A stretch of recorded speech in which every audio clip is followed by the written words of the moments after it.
Good evening, ladies and gentlemen. I know that, there is no one has joined already, right? Up to now, myself and the LPEC. So I'm waiting for another 5 minutes to join the participants because no participant has joined so far. So let me wait for another 5 minutes.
I'm waiting, just waiting to join others.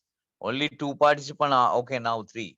Right. Just I got the electricity right now. Just wait for 5 minutes, huh? Do you hear me, ladies and gentlemen? Yes, sir. Okay, right. Could you please tell me? I'm trying to connect to my PC right now because when electricity goes and comes, uh, the connection, it takes time to the connect to the computer. But anyway, right? Could you please tell me where we stopped? What was the topic?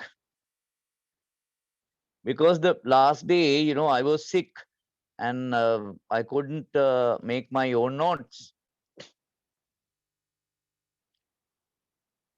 Who attended last session? Please let me know. Yeah, now it is okay, right?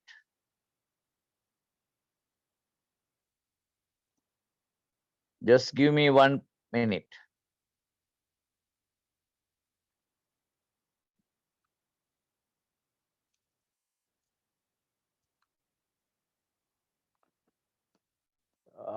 Just 1 second.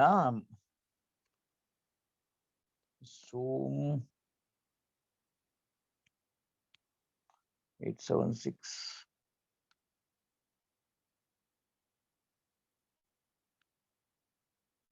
Six double 549 8707,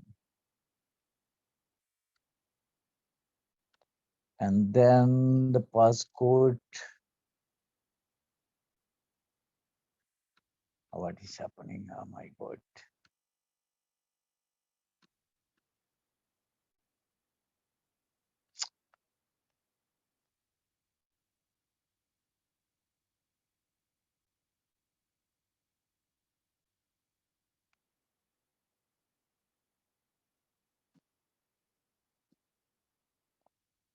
Just wait for 1 second.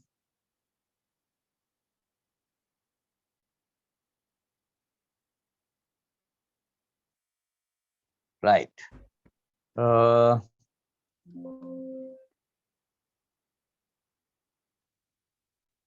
Mm, 405.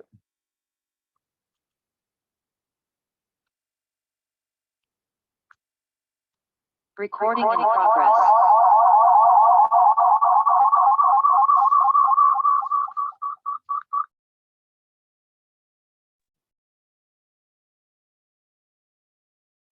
Right. Tell me, Dilini, did you attend the last session?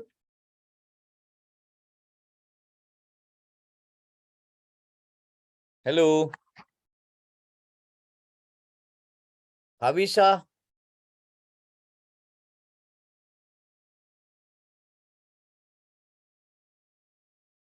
Kisani, did you attend? Please No, speak. sir, I didn't. Okay. Monada api antimata kale.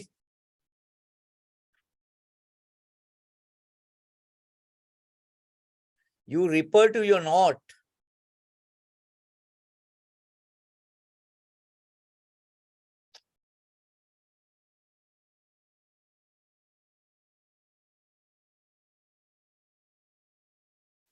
Can somebody tell me where we stopped and what was the topic, ladies and gentlemen? Don't you have the note with you? Okay. Dilini, did you attend the last class, last session? Kisani? No, sir. Kavisha? No, sir, I didn't attend. Makada Kisani? Sir, Mama ගිය class එක හිටියේ නැහැ, sir. Kavisha?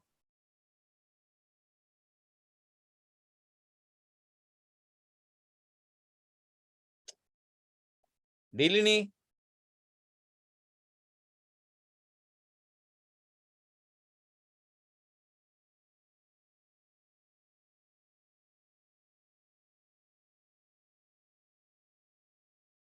Okay. I don't know because, I was last session, I was so sick and I couldn't make my own note. So I'm repeatedly asking you, but no response. I don't understand. I'm sometimes I feel that why should I, conduct lectures for the student like this? Right. Those who have attended, if you can't tell, right, where we stop.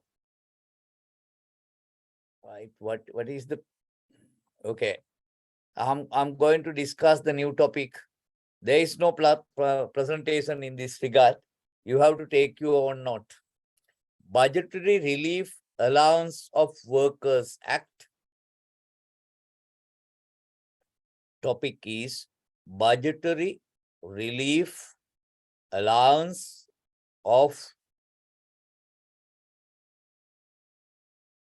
Workers Act number 36 of 2005. Number 36 of 2005.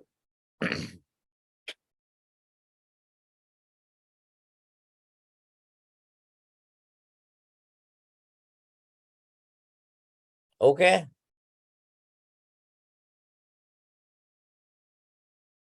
හරිද? ලියාගත්තද මාතෘකාව?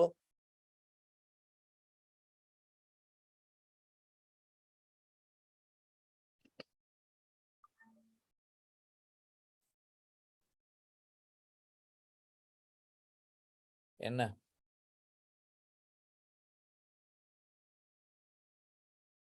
මොකද්ද?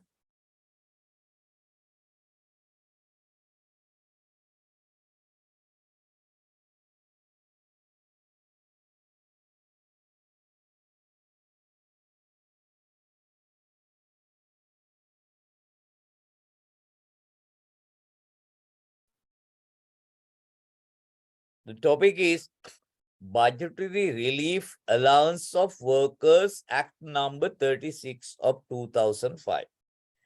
Ladies and gentlemen, let me tell you the history of enacting this legislation. In 2004, if I'm not mistaken, salary of the government workers was increased, and the government requested private sector to increase the salary of their workers. But unfortunately or fortunately, no significant number of employers adhered to this request of the government. I don't know why this adhered to the request of the government. In such situation, if government wants to increase salary of the private sector workers, there is, hello,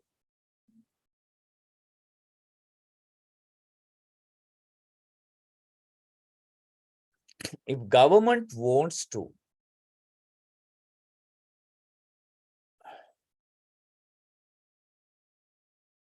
right, if government wants to increase the salary of the private sector workers, the entire private sector, the only way to bring a budgetary relief allowance of workers act, arbitrarily intervene to determine the wages of the private sector by the government. It is known as arbitrary decision of the government. Why government should take arbitrary decision? Because if the private sector salary is so low and government wants to increase the salary, maybe due to political agenda, political manifesto, so government makes, political parties, not government, makes many promises. In order to fulfill those promises in terms of increasing salary, the only way that the government has is to bring the budgetary relief allowance of workers act. That is how this act was enacted. Okay? Right. Objective of the act. Objective.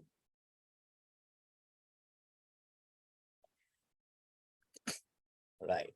To provide for the payment, to provide for the payment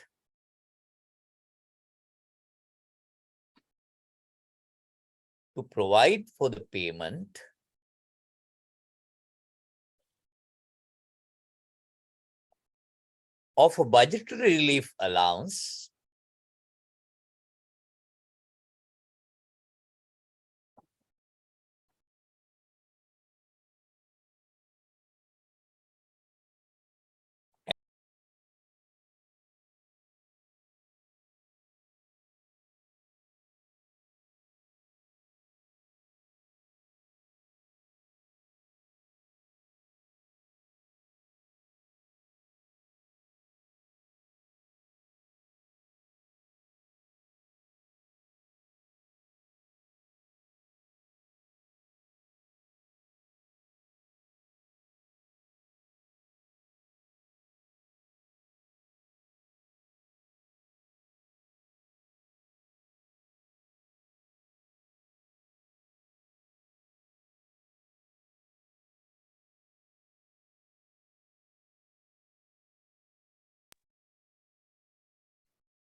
Okay.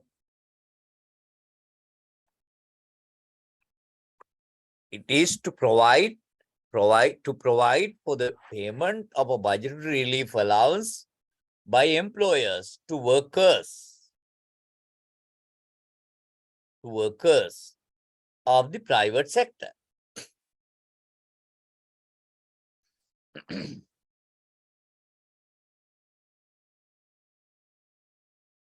Next one.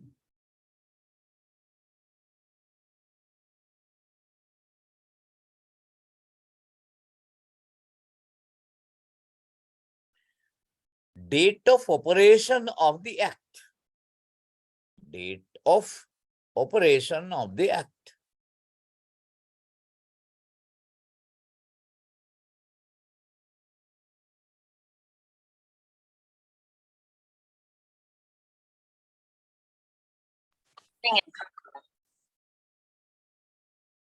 Date of operation of the Act.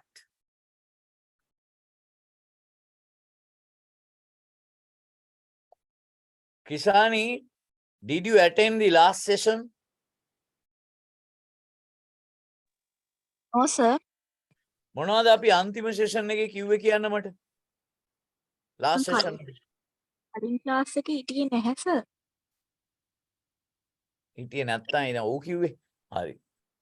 දැන් මට මතක නෑ මං මොකද අසනීප වෙලා හිටියේ පහුගිය සතියේ කරනකොට 10යි 20 විතර අපි නැවැත්තුවත් ඒක. ඩිලිනි හිටියද?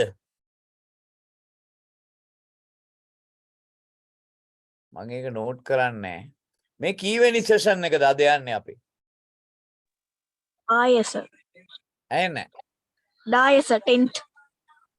10? No. Where are you? Right.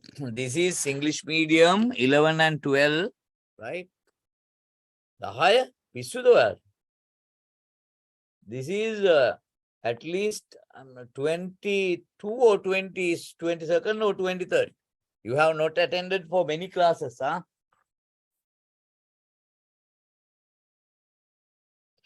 This is this English medium 11, 12 or 14? 13, sir. Sorry, this is 13. No. What? Just 1 second. What is this? Yes. So I have made a mistake, huh? I have made a mistake. Sorry. Right. But you have already. Sorry. Is this 13? No. Yes, 10. You are correct. You are correct. Did you? I was. Oh my God! I made a mistake. Kisani, did you attend the last session? Means we conducted this one 24th of July. Oh, after that, let me check. I have made a mistake. So far, what we have taken notes. I mean that is not correct, huh? Oh my God. English medium 13. Yes. I was thinking 11 and 12. I made a mistake. Just give me 1 second. English medium. Yeah. 13. Today is 9th, no? Yes. So, Kisani කියන්න මට අන්තිමට මොනවද ලියාගත්තේ කියලා? ඔයා නාවේ හිටියද? ඇස මම නවේ හිටියේ නෑ මේ LPEC සිස්ටම් එකෙත් අර 9 වෙනි එක දාලා තිබ්බේ නැහැ, sir. Okay. Industrial Dispute Act up to slide number 21 we have done. Okay. Sorry, we have made a mistake. It is my mistake because, you know, the message I obtained, I received from the LPEC was not so visible for me. This is not 12 and 11. So sorry about that. So let's start from the beginning. Right.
Excuse me. කාට හරි කියන්න පුළුවන්ද ඔයාලගේ LPEC මේ LMS system එකේ අන්තිමටම පෙන්නන්නේ notes එක මොකක්ද කියලා?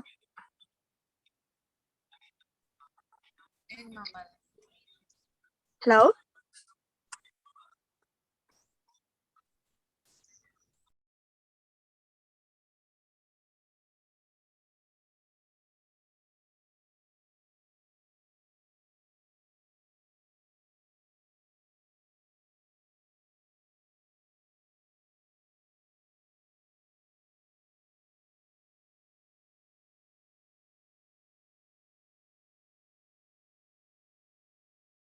Ladies and gentlemen, we have to discuss the Industrial Dispute Act. So far, we have discussed up to slide number 21 of this presentation. Unfortunately, this is not allowing me to, share the screen. That is some problem. Could you please check the host is with whom? LPEC 300 sir. LPEC 300. Okay. Okay, but anyway, right, until she gives us the, what do you call this? The host. So let us start. We have to start from slide number 21. We have discussed up to slide number 21. So collective agreement part 3. We have defined what do we mean by collective bargaining and what do we mean by collective agreement. Am I correct or wrong?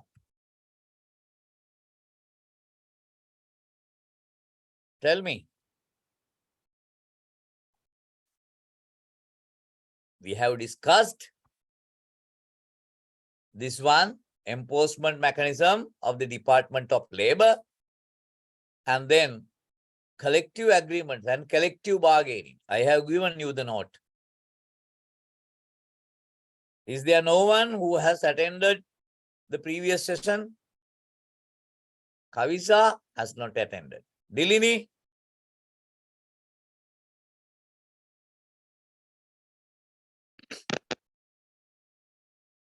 Dilini? Kisani? No sir. ඔයා සහභාගී වුණාද කියලා අහන්නේ අන්තිම session එකට. නෑ sir. ඒ තමයි ප්‍රශ්නේ. හරි. පොඩි කණ්ඩායමක් ඉන්නේ. අංජලීනා ජොලී නෙමෙයි විජේසූරිය. නෑ සර්. හරි. මටත් මිස් වුණා පවර් කට් එක නිසා. හරි. එහෙනම් පොඩ ඉන්න මෙයා තාමත් මේ හොස්ට් එක දෙන්නේ නැහැනේ. right. Now it is okay. So this is the slide. We have discussed up to 21, slide number 21. Starting from 22, subtopic is the effect of the collective agreement. The effect of the collective agreement. You know, in order to determine terms and conditions of employment, including wages, we have two main legislations. We have two main legislations. You have not studied yet. One is the Wages Boards Ordinance. The second one is SOPs and Office Employees Act. These are the two main legislations determining terms of employment. Wages Boards mechanism, Wages Boards, established Wages Boards can determine the minimum wage. But there is no such mechanism to determine the wages of the workers working in shop and office. But we will discuss those things later. Collective agreement is the most important one. This is voluntary by employers and the workers. They get together, they determine higher terms and conditions of employment, right? Higher means which is higher than the legal requirement. So therefore, the terms determined by the collective agreements are the superior one. Okay. So then look at the effect of the collective agreement. Right? First bullet. The terms of the collective agreement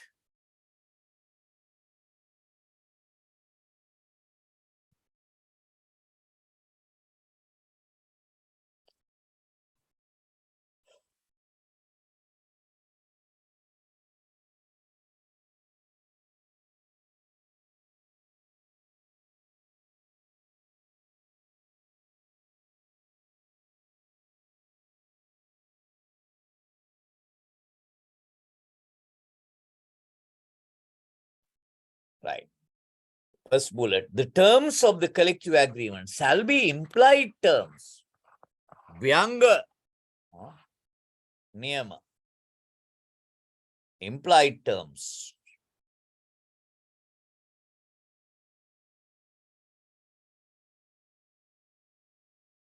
In the contract of employment.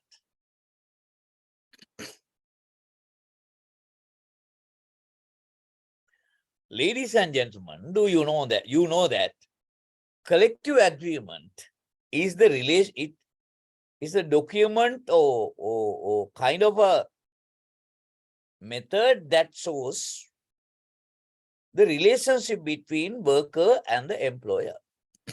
It may be written, oral, explicit, implicit, whatever it is. Whatever said and done or mentioned in your letter of appointment, that is, the contract of employment in writing. Whatever, it says, the terms determined by the collective agreement becomes implied terms in your contract of employment. Okay.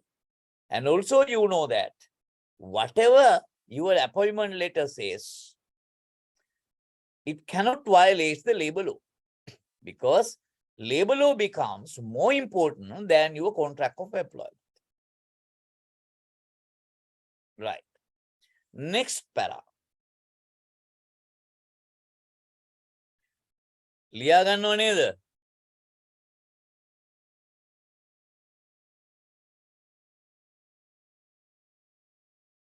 සුජීවා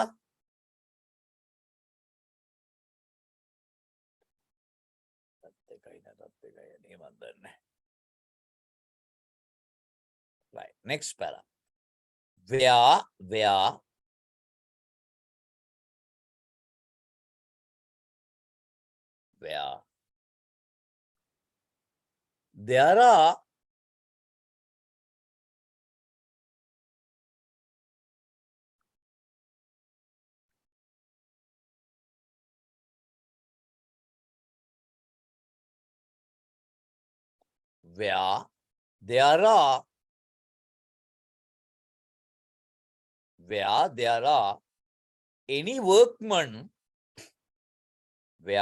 there are any workmen, in any industry, Naomi,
So, ladies and gentlemen, right, what we said was that where there are any, second para, where there are any workmen in any industry,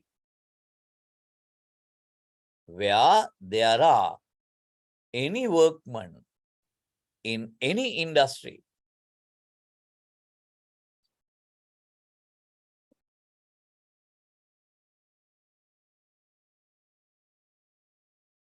who are bound by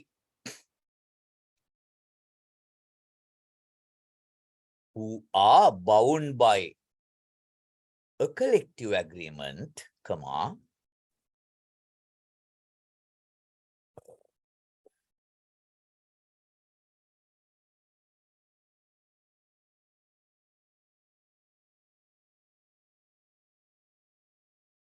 collective agreement, comma, the employer in that industry shall, the employer of that industry shall, comma,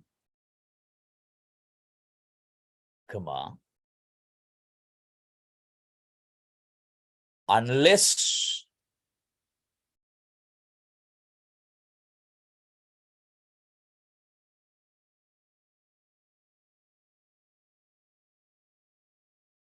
there is provision to the contrary,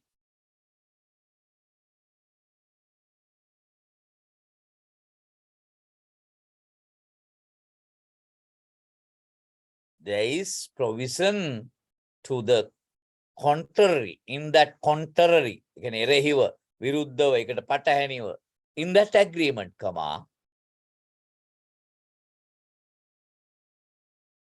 දැන් එතකොට අර කැලල අතෑරියාම වාක්‍ය පටන් ගන්නේ in that industry shall, ඊට පස්සේ අර ටික ලිව්වා comma, observe in respect of,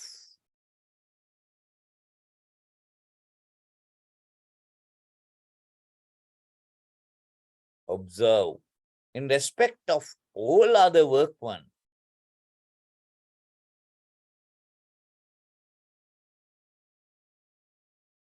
in that industry,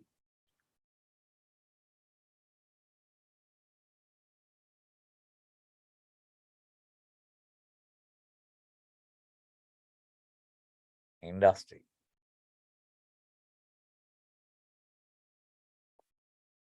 that industry, terms and conditions of employment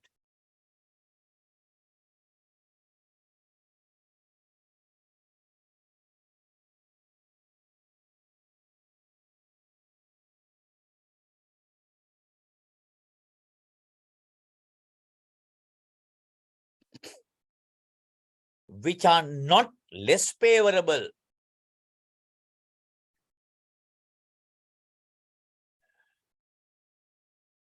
which are not less favorable,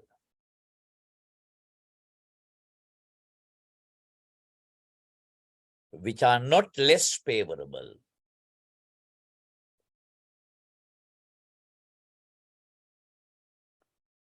which are not less favorable than the terms and conditions, than the terms and conditions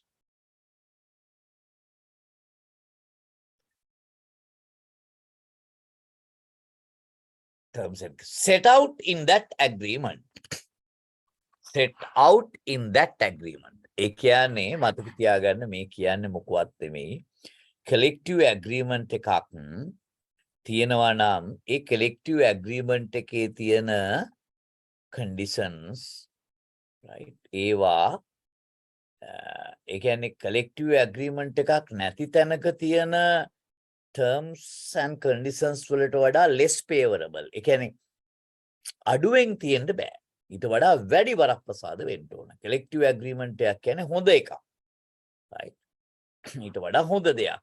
ඒ නිසා ඒවා ඉහළ කොන්දේසි තියෙන්න ඕනේ. Suresh, I noticed that you have joined. Now, what we need to understand in this context is, if there is the collective agreement is the superior one. It's a voluntary negotiate bargaining with these two parties, and they go for higher terms and conditions of employment. Okay, that is the collective agreement is number one. Then wage fixing mechanism, and then the minimum wage. However, even though the collective agreements are the superior one, is the superior one in terms of determining terms and conditions of employment, the collective agreement is not supposed to violate the general labor law in the country.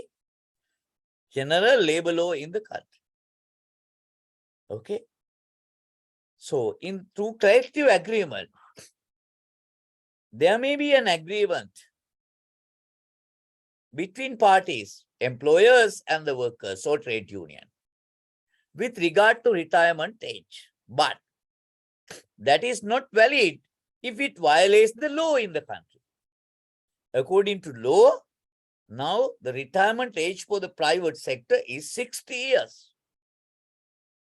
So collective agreements are more important, but collective agreement must not violate the general labor law in the country. Do you understand? Yes, sir, understood. Right.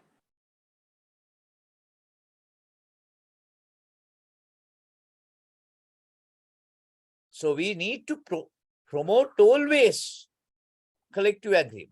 That is more important because it creates a peaceful environment for labor. Do you know that a lot of changes will take place during, 1.5 years' time? Do you know that now there were restrictions? You will learn this later.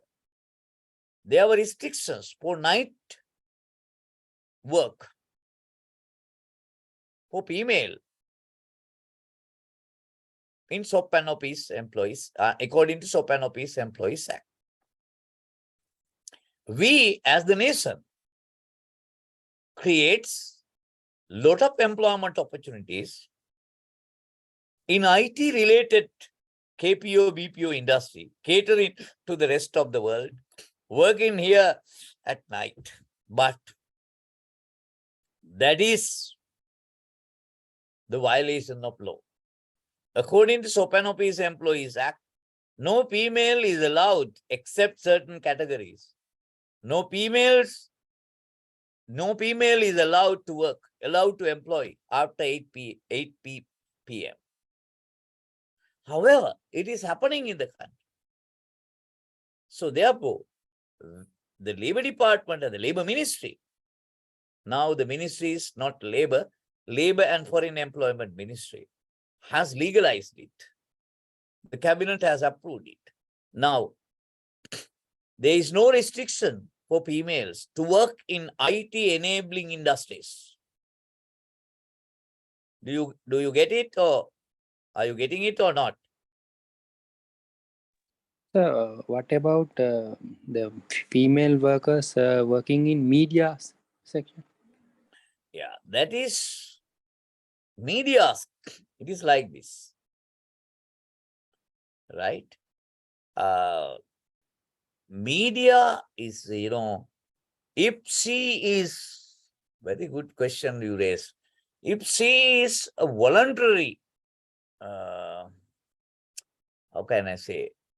There are two types of, the media people.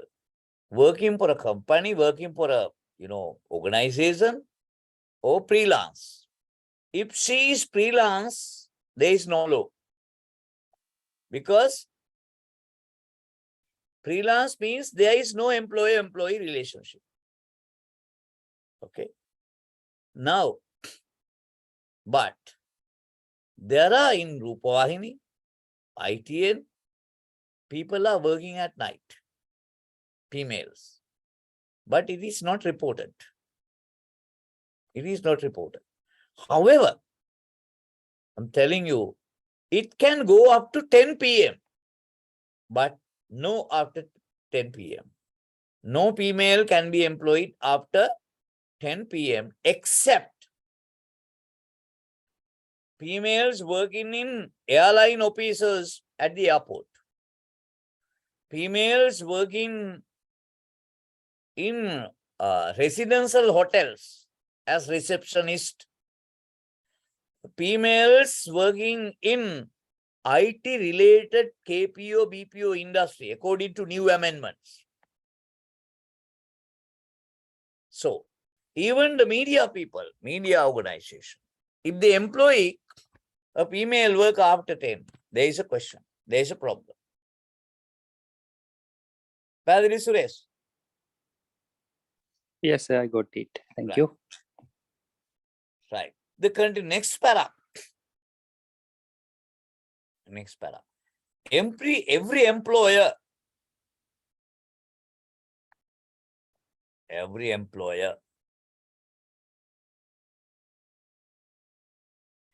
who is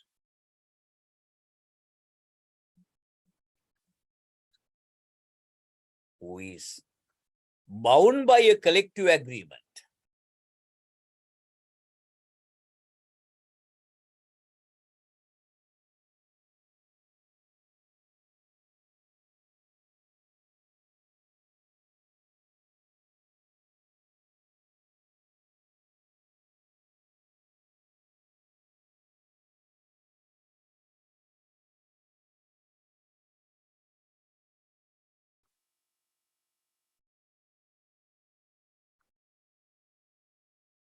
just give me 1 second.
Sorry.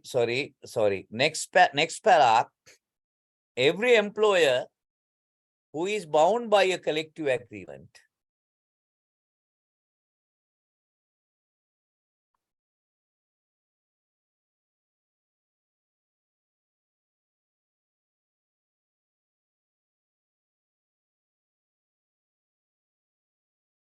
Shall keep.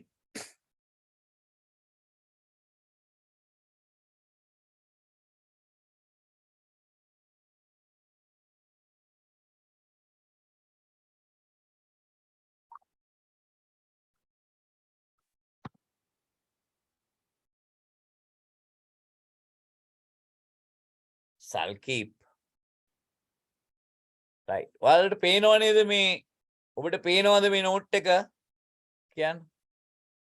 Exhibited conspicuously in the place where මම පැහැදිලි කරන්නම්. මේ section ලියන්න එපා. පැහැදිලිද? පේනවද? Do you see it? Yes, sir. මේ section එක ලියන්න නැතුව ඊටු ටික විතරක් whether English language, Tamil and English language කියන තැනට වෙනකන් විතරක් ලියන්න.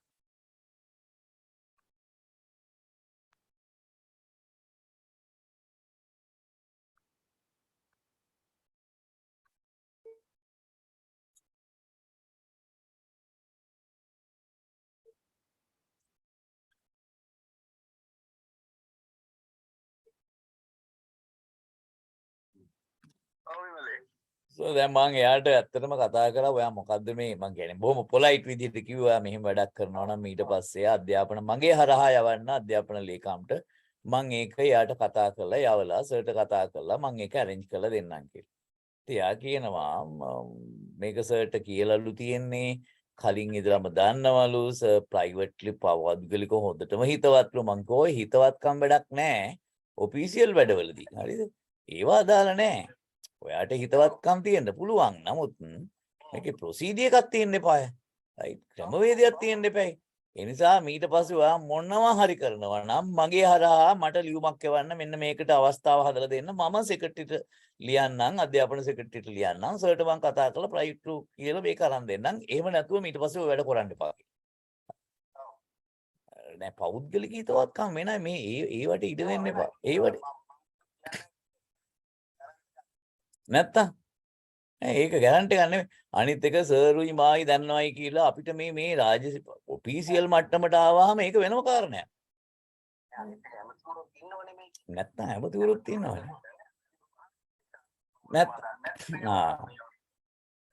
නෑ මම මේ කල්පනා කරන්නේ මේ වගේ එවුන් නෙමේ සෙක්‍රටරි පන් හොයාගෙන යන්නේ. ඔය දෙක ඒක නිසා මේ මං කිව්වා ඔයාට හරි. ඔයාගේ මේක හොඳයි සීන ඩ්‍රීම් හරි මොක හරි කවන්නේ. ඊට පස්සේ වැඩ කරනවා නම් මාලවා ලේකම්තුමාට ලියුමක් යවන්න සලස්සන්න මං ලේකම්තුමා එක්ක කතා කරලා ඒක අනුමැතිය අරන් දෙන්න කටයුතු කරන්න. ඒව නැතුව හිතුවක්කාර වැඩ කරන්න එපා කියලා කිව්වා. හරි. හරි. හරි සර්. හරි. හරි sir. Okay.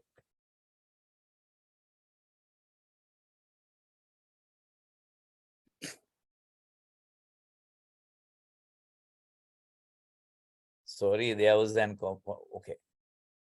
So once you finish, please let me know. Huh?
of these directly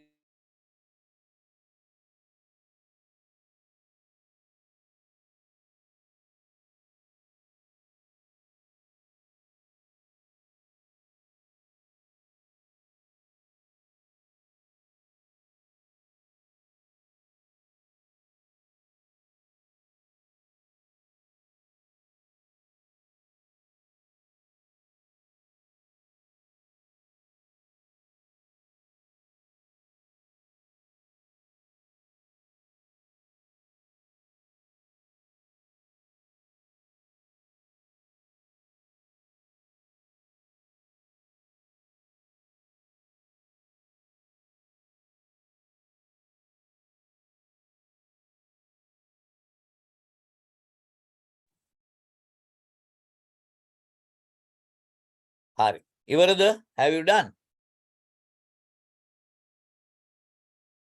Ivarada Meka. Oh, sir. Right. Next para can Liana, violating the provisions of the collective agreement. Violating the provisions of the collective agreement. Because collective agreement has legal power. The violating the provisions of the collective agreement is an offense. Is an offense.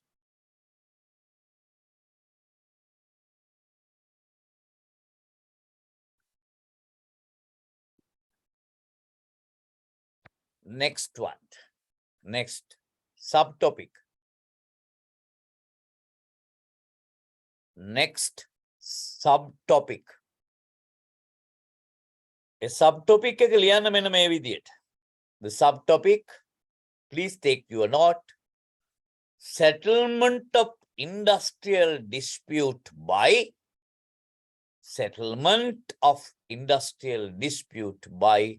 conciliation. Do you remember?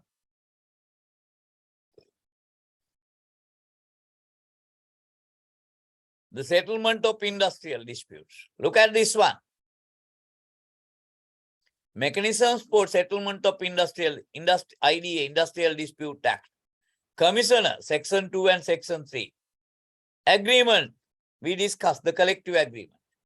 And then conciliation. This is the very, very important part. Out of total industrial dispute received by the Labor Department, 90% of such cases are settled through conciliation. Okay? So, conciliation.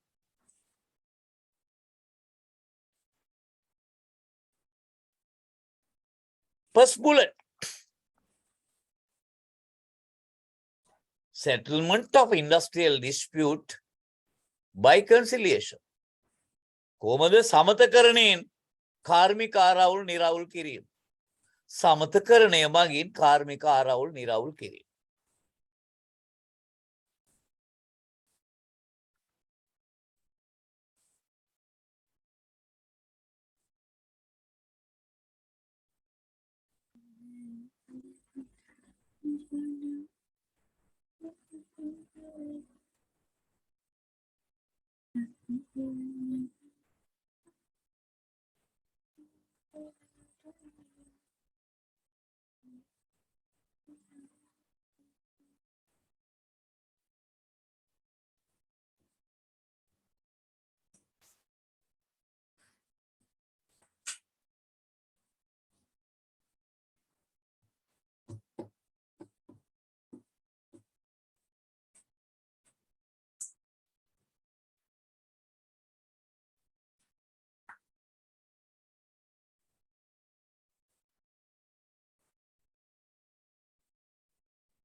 ladies and gentlemen. First bullet, the Commissioner of Labour or Commissioner General of Labour. Commissioner General means Commissioner. Commissioner means Commissioner General. This is the old version, right? Commissioner General of Labour or the Commissioner of Labour has the power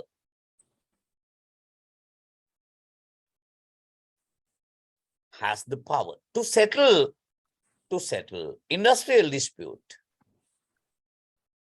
To settle industrial dispute by conciliation. කම්කරු කොමසාරිස් general වරයාට කාර්මික ආරවුල් සමතකරණයෙන් විසඳීම සඳහා කම්කරු කොමසාරිස් general වරයාට බලය ඇත. That is what it says.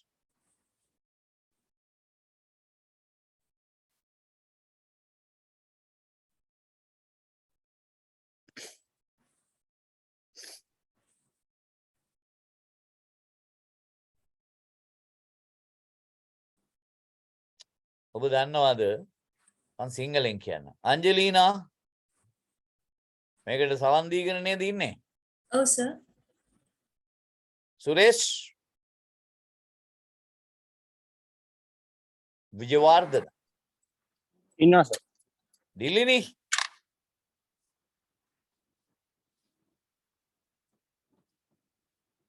එයා කොහෙද ඈතක ගොසිනි නැත. ඊට පස්සේ Kavisha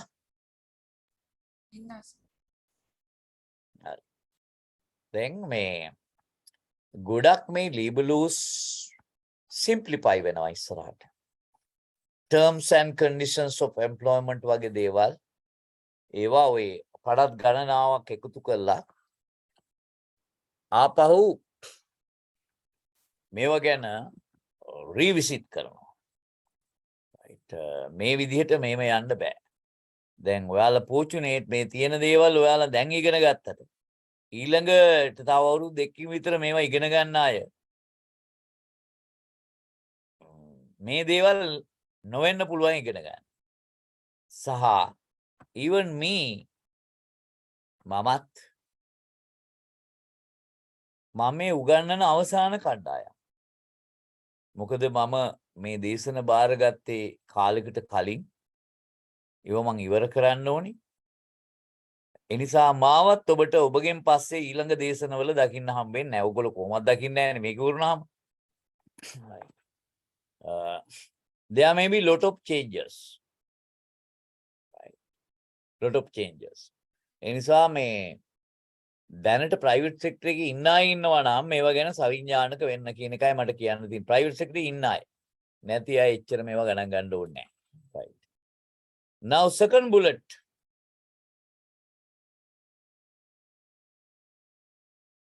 If the commissioner succeeds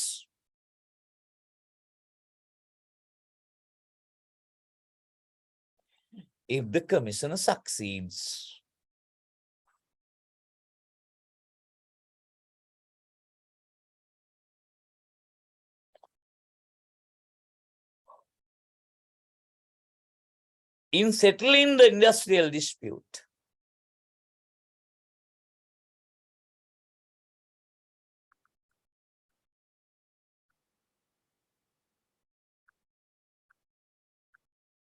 in settling the industrial dispute,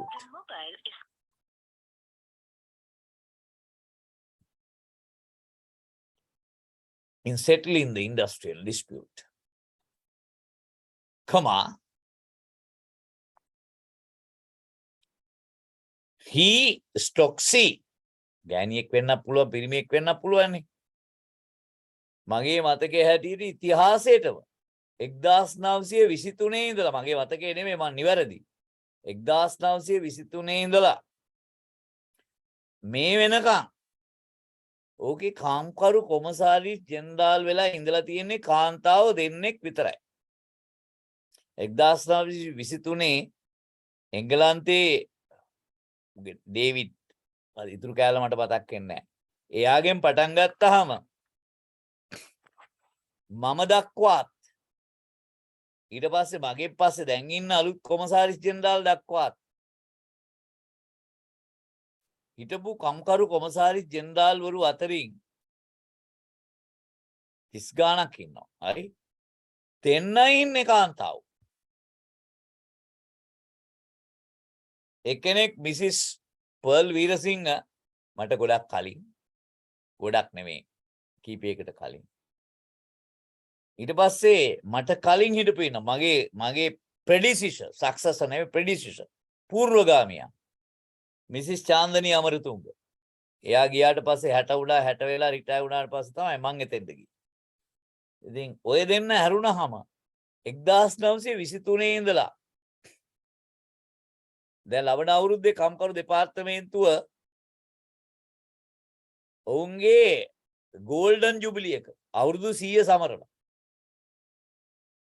අවුරුදු 100ටම කොමසාරි ජෙනරාල්ලා ගෑනු ඉඳලා තියෙන දෙන්නයි.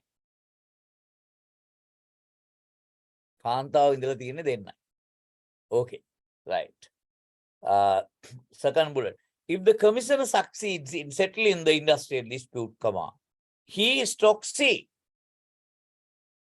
prepares a memorandum. Prepares a memorandum. Within bracket,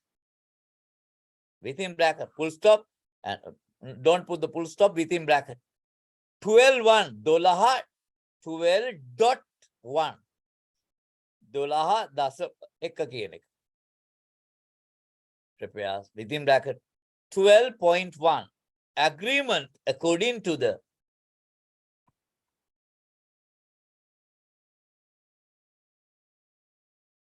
Industrial Dispute Act.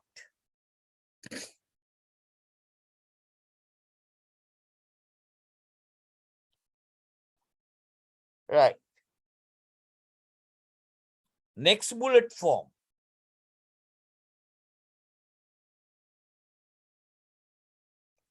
The memorandum shall be signed. The memorandum means 12.1 agreement. 12.1 agreement. Or the memorandum shall be signed by the parties within bracket, employer and the workers. Employer and within bracket, the memorandum shall be signed by the parties. Who are parties? Within bracket, employer and workers stock trade unions. Close the bracket.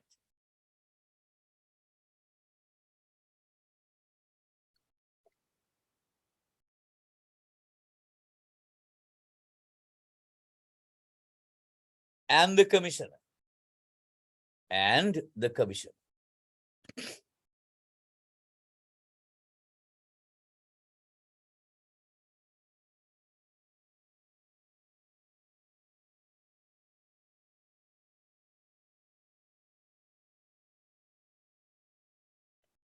Right. Commissioner මේක අස්සම් කරන්නේ නැහැ. Commissioner කියන්නේ Commissioner General. එයා අස්සම් කරන්නේ නැහැ. Right. The Commissioner and the Commissioner General. Commissioner General. The Commissioner General වෙනුවෙන් ඕක අස්සම් කරන්නේ. The power goes up to Assistant Commissioner of Labor. සහකාර කම්කරු කොමසාරිස්වරයෙක් දක්වා එයාගේ බලය විහිදෙනවා. Okay? Do you get it? Kavisa?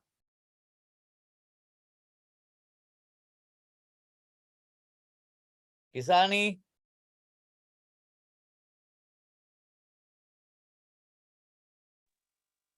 Angelina? Yes, sir. Angelina Jolie නෙවෙයි නේද? No, sir. මගේ favorite actor. Right. Hari. Next bullet. Although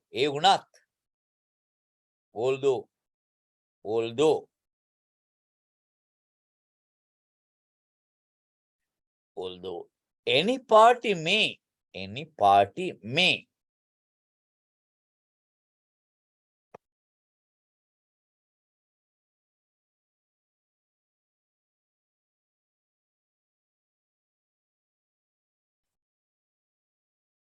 repudiate. Again, avalangu kara unat ekaparsawayak visi. Repudiate. The settlement. Kama. සමතයකට පත් වෙච්ච එක පාර්ශවයක් කඩ කළා වුණත් කඩ කළත් although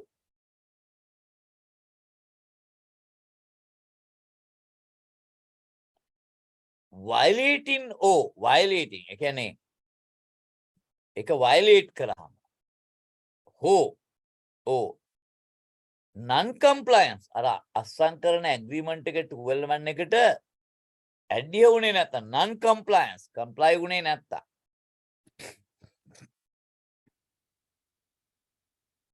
non compliance is an offense එහෙම උනේ නැත්නම් ඒක වරදක් දඬුවම් ලැබිය හැකි වරදක් offense කියන එකේ තේරුම දඬුවම් ලැබිය හැකි වරදක් කියන එක compliance is an offense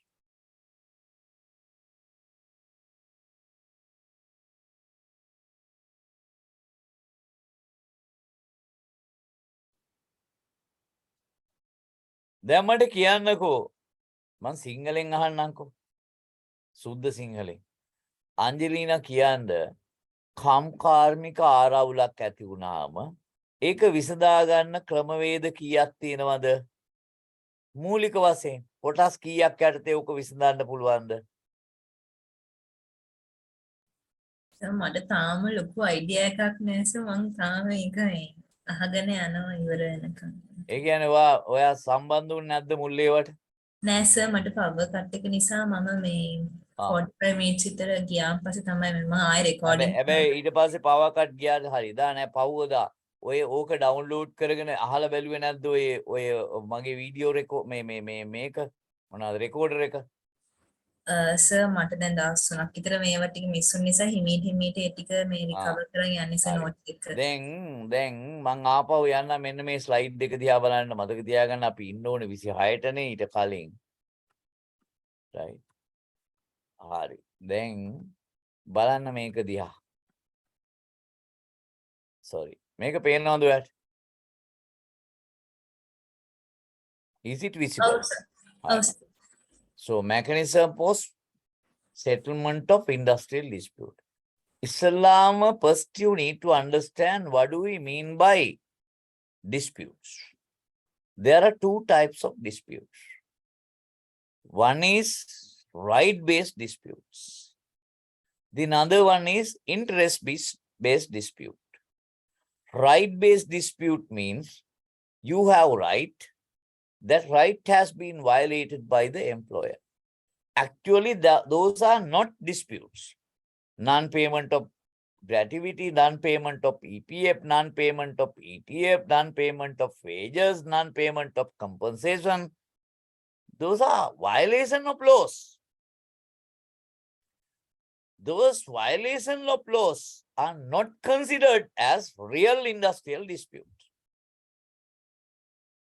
if your salary is not paid and once it is reported to the labor department send an directives to the employer to pay the salary if he is not adhering the action will be taken filing the case with the magistrate court එනිසා ඒවා ඔයාගේ පඩි ගෙවුවේ නැති ඒවා EPF ගෙවුවේ නැති ඒවා ඇත්තටම real dispute නෙමෙයි then how do we define the dispute it's almost interest based disputes so you and your people demand salary hikes වැටුප් වැඩිවීම but there are no way there is no any provision in labor law compelling the employer to increase or give annual increments. They are supposed to adhere to the minimum wage, but salary increments, it is up to the company. There is no law to grant or to give, compelling the employer to give annual bonus. එහෙම නැහැ කොහෙවත්. And there are some other issues such as promotions are not given accordingly, and some people may be deprived. Those cases, to address those cases, there are no provisions in the labor law. Only the provisions that we have in the Industrial Dispute Act. So in order to address such interest-based dispute, we have provisions in the Industrial Dispute Act. If your salary is not paid, that matter is not addressed by this piece of legislation. We have separate legislation, either Sopanopis Act or the Wages Board's ordinance. If your minimum wage has not been paid, we have Minimum Wage Act. If your EPF is not paid, we have separate act in that regard, EPF Act. If your ETF has not been paid accordingly, then the action will be taken, filing the case with the magistrate court to recover that. But these are bonuses, increment, promotions, right? Maybe some other things. These are not legal requirement, but there is a demand and there is a dispute. So dispute must be settled. How? The commissioner can settle the disputes through agreement. That is what we discussed, the collective agreement. And this is the most important one. Commissioner can settle industrial dispute through conciliation. 95% of the industrial disputes are settled through conciliation. If conciliation fails, the commissioner has power to refer that matter for voluntary arbitration. Then you need to understand what is the difference between voluntary arbitration and the compulsory arbitration. We have already learned. And the minister also has powers. According to sections 4.1 and 4.2 of the Industrial Dispute Act, the minister can refer the industrial dispute, if not settled by conciliation or voluntary arbitration, then minister can refer that matter for arbitration, compulsory, or the industrial court. If the matter is in relation to termination, the person can directly go to labor tribunal. LT means labor tribunals. Because you remember that industrial dispute is defined as any differences or dispute between workman and the employer in relation to terms of employment, employment, non-employment, terms of employment, conditions of employment, termination of employment, and reinstatement of employment. There are 6 areas. So where we are right now,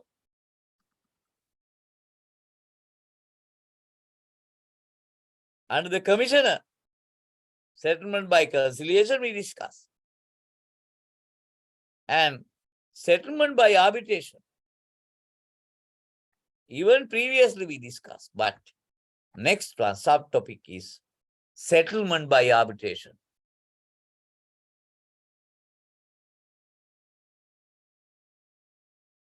Sir, should we have to write this? Sorry? Should we have to write this? Yes, topic? why not? Why not? Okay, thank you, sir.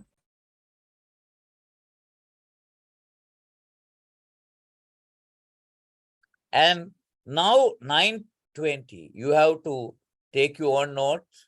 This one, 9:20, and up to 9:30 is a small break.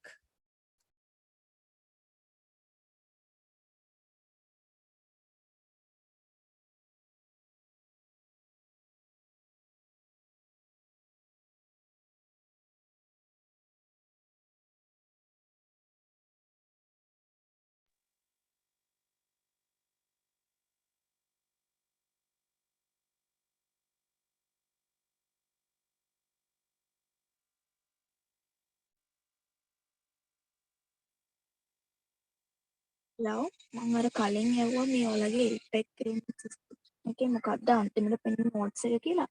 පොඩ්ඩක් කියන්න පුළුවන්ද කාටද?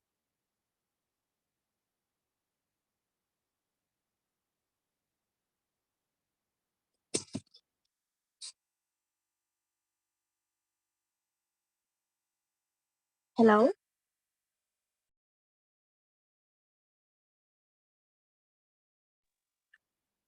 Suresh hello Suresh මේ ඔයාට පොඩ්ඩක් කියන්න පුළුවන්ද මේ අර LPEC එල්ලන සිස්ටම් එකේ ඔයාට මොකක්ද අන්තිමටම පෙන්වන්න නෝට්ස් එක කියලා?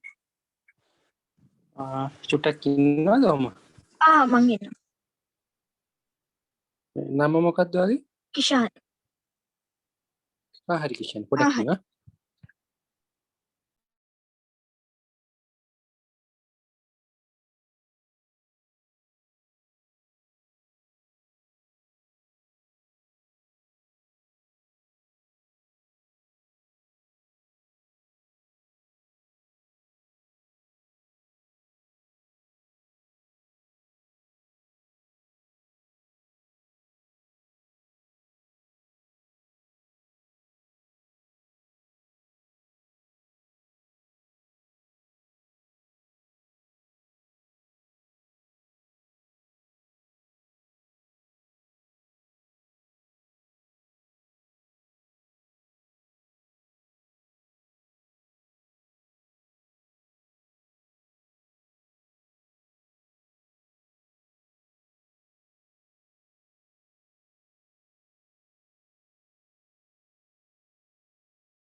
hello සුරේෂ් එහෙමයි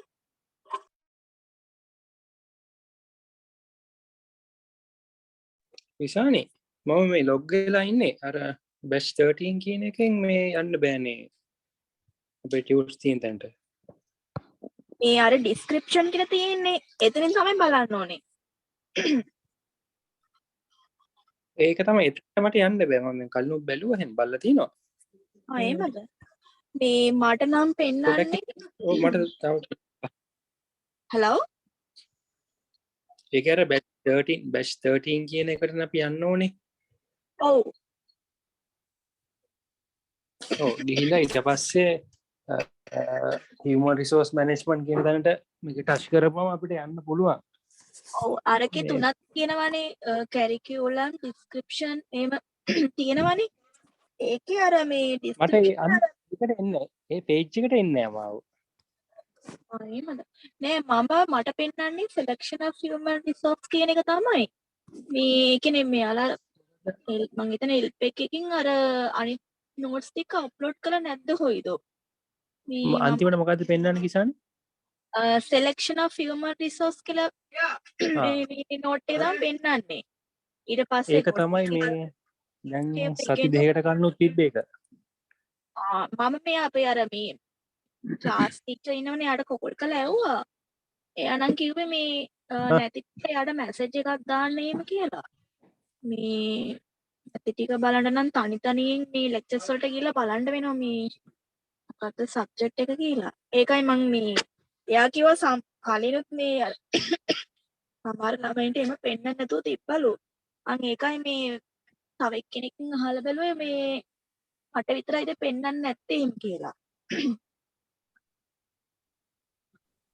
නෑ එහෙමනම් එක විදියක් එහෙම නෑ නේද? තමයි පෙන්නන්නේ මටත් තාම පෙන්නන්නේ අර මේ අන්තිමට ඔයාලට පෙන්නපු නෝට් එකම තමයි. එතන ඉහාට මම දැන් තාම ඉස්සස් ඒකද ඔව් එතන ඉහාට මම එතන අප්ලෝඩ් කරලා නැහැ කිසිම මේ PDF එකක් ගන්න නෝට් එකක්. මම දැන් අන්තිම print මම හිතන්නේ LPEC එකේ කෝඩිනේටර්ත් වෙනස් කරා නේද? ඉතින් නම්බර එක විතරයිනේ වෙනස් කරේ එහෙමද? මේ අර මං අන්තිමට අහද්දි කිව්වා මේ ටීච් කරන සර්ලා මේ නෝට්ස් දුන්නම් පස්සේ තමයි අප්ලෝඩ් කරන්න කියලා. දැන් උංගක් කලින් නම් මේ ටික කරේ නෑ ඒකයි මම මේ බැලුවේ මොකද නෝට්ස් අර print out ගන්න විදියකුත් තිබ්බේ අපි මෙහෙම කරමු.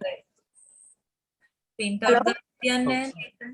ඔව් ඒක තමයි අපි මෙහෙම කරමු අපි ලෙක්චර්ස්ලට මේ සෙෂන් එකේදී කියමු අපිට මෙහෙම ටියුට්ස් හම්බ වෙන්නේ නැහැ කියලා. මොකද නැත්නම් අපිට ස්ටඩිස් කරගන්න බැරි වෙනවනේ. ටියුට්ස් නැතුවම අපි නෝට්ස් ගන්නෙත් නෑනේ අනිත් ලෙක්චර්ස් වල මේ. ඔගොල්ලෝ මෙහෙම කරන්න ඔගොල්ලොන්ගේ මේ සමහර ලෙක්චර්ස් දැන් මේක රෙකෝඩ් වෙන හින්දා සමහර ලෙක්චර්ස් අප්ලෝඩ් කරන්නේ නැහැ. ඔයාලා කියන්න ඔයාලට මේ වෙනකන් කතා කරපු දේවල් වල සමහර ඒ කියන්නේ මට මේක දැන් මම අද මේක අප්ලෝඩ් කරනවා මේක ඉවර වෙච්ච ගමන්ම මම මේක ඊමේල් එකකින් යවනවා මේ කරපු සෙෂන් එක රයිට් අප්ලෝඩ් කරන්න කියලා LMS එකට සමහර ඒවා එහෙම වෙලා නැහැ රයිට් ඒක නිසා වෙන්නේ නැති ඕගොල්ලන්ට ওই ගැටලුව තියෙන්නේ හැබැයි අද මම මේ ලෙක්චර් එක ඉවර වෙන්න කලින් මෙතන ඉඳලා ඔයගොල්ලෝ මට මතක් කරන්න සමහරක් වෙලාවට අපිටත් අමතක වෙනවා රයිට් ලෙක්චර් එක ඉවර වෙච්ච ගමන්ම ඒ ලෙක්චර් එකේට අදාළ නෝට් එක එදායින් ඉවර වෙනවා නම් ඉවර වෙන දවසට තමයි අප්ලෝඩ් කරන්නේ ඉවර වෙනවා නම් ඒක කෙලින්ම අප්ලෝඩ් කරන්න කියලා පොඩ්ඩක් මතක් කරන්න හරිද ඒක හැමෝටම හොඳයිනේ එහෙම වෙන්න ඕනනේ ඇහෙන්නේ නැද්ද මං කියන එක දැන් ඕගොල්ලෝ කියන්න ඔව් සර්. එතකොට දැන් අද almost today this lecture will be completed. Once it is completed, I will send this. Already I have sent this, the many times. This lecture has not been changed, but it is up to them too because we are not supposed to multiple times to send this one because I have conducted this one for the previous students as well, previous sessions. not on this group 13, but for the previous groups, right? I have conducted the same one. So they must upload it. But anyway, I will send them and ask them to upload this one to the LMS, enabling you to get the printout. Okay. Okay, sir. Thank you. Right. Shall we start? Okay, sir. Right.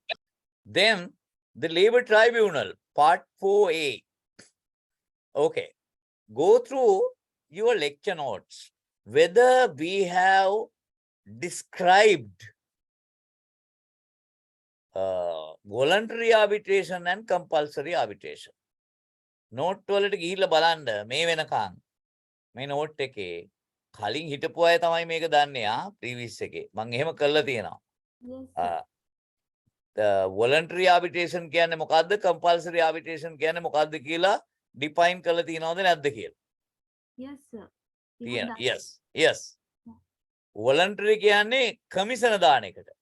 ඒ කියන්නේ සේවකයෝයි නැත්නම් වෘත්තීය සමිතිය හාම්පුතුමි එකඟ වෙනවා නම් මේක තවදුරටත් කන්සිලියේෂන් වලින් සමතකරණයෙන් යන්න බෑ කියලා කමිෂන යෝජනා කරනකොට ඒකට විරුද්ධත්වයක් දක්වන්නේ නැත්නම් තෝරාගත්තු ආර්බිට්‍රේටර් කෙනෙකුට ඒ කේස් එක දානවා. හරිද? ඒක වොලන්ටරි. කම්පල්සරි කියන්නේ සේවක පාර්ශවය හෝ either employer party or the trade union, they do not agree to refer that matter for arbitration. But there is no solution. In such situation, the Commissioner General refer this matter for Commissioner General refer this matter for Minister. Minister has the power, whether they like it or not.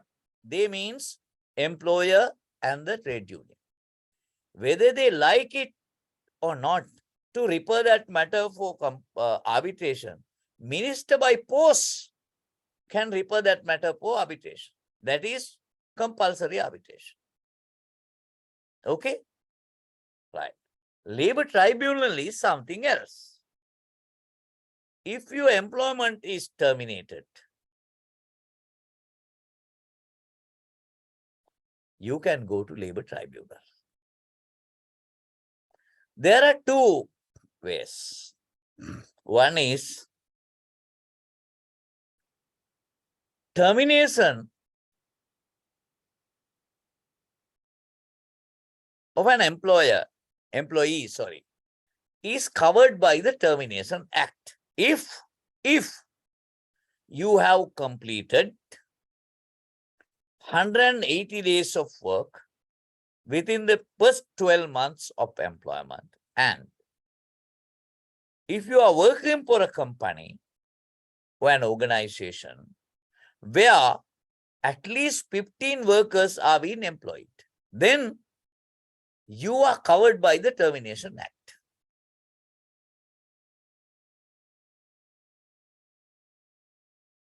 You are covered by the termination. The next topic is the Termination Act, right? You are covered. So then, if you are covered by the Termination Act, you can go to either Labor Department or Labor Tribunals, right? In an event of your employment is terminated. If you are working for a company where there are no, at least, the 15 workers being employed, then you are not covered by the Termination Act. So then you are not supposed to go to Labor Department. You should go to Labor Tribunal. And if you have not covered 180 days of work within the first 12 months of employment, and your employment is terminated by your employee, then definitely you have to go to Labor Tribunal. You are not supposed to go to Labor Department. you can go to Labour Department, right, with regard to the termination of employment. If you have already completed 180 days of work within first 12 months and the organization where you work has been employed at least 15 workers, then you can go to directly to the Labour Department. Right? Either cases, right? In both cases, there is no restriction for you to go to Labour Tribunal. Do you understand? ඒ කියන්නේ මම සිංහලෙමුත් කියන්නම්. 1971 අංක 45 දරන සේවකයන්ගේ රක්ෂාව අවසන් කිරීමේ පනත යටතේ ඔබගේ රක්ෂාව අවසන් කෙරුවොත් ඔබට ලේබර් ඩිපාර්ට්මන්ට් එකට ගිහිල්ලා පැමිණිල්ලක් කරන්න පුළුවන්.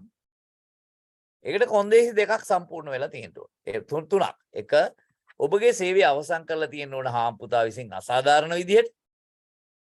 දෙක ඔබ සේවයට බැඳිච්ච පළවෙනි මාස 12 ඇතුළත දින 180කට වඩා වැඩි කාලයක් සේවය කළා තියෙන්න ඕනේ. තුන ඔබ වැඩ කරන ආයතනයේ පහුගිය මාස 12ක කාලය ඇතුළත අවම වශයෙන් සේවකෝ 15ක්වත් සේවය යොදලා තියෙන්න ඕනේ. එහෙම වුණොත් ඔබ ලේබර් ඩිපාර්ට්මන්ට් එකට යන්න පුළුවන් ඔබගේ සේවය අවසන් කිරීමට එරෙහිව. ඒක තමයි ස්පීඩ්ම, කියන්නේ ඉක්මනින්ම ඔබගේ ප්‍රශ්නයට උත්තරයක් හොයාගන්න පුළුවන් විදිය. ඔබ වැඩ කරන ආයතනයේ ඔබගේ සේවය අවසන් කළා නම් හාම්පුතා විසින් අසාධාරණ විදියට දන්නේම නැතුව කියන එහෙට ඉඳලා වැටෙන්න එන්න එපා කියන.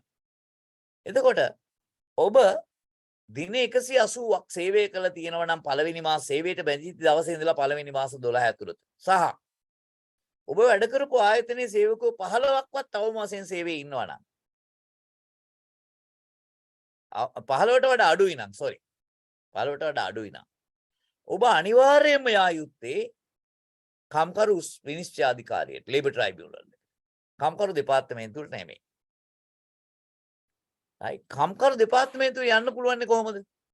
ඔබ සේවයට බැඳිලා පළවෙනි දවසේ ඉඳලා පළවෙනි මාස 12 ඇතුළත ඔබ දින 180ක් සේවය කළා තියෙනවා නම් අඛණ්ඩව සහ ඔබ වැඩ කරන ආයතනයේ සේවකෝ 15ක් හෝ ඊට වඩා වැඩියෙන් සේවයේ නියුක්ත කරලා තියෙනවා නම් ඔබගේ සේවය අවසන් කරොත් ඔබට කම්කරු දෙපාර්තමේන්තුවට යන්න පුළුවන්. ඔබ ආවරණය වෙනවා 1971 අංක 45 දරන පරිදි.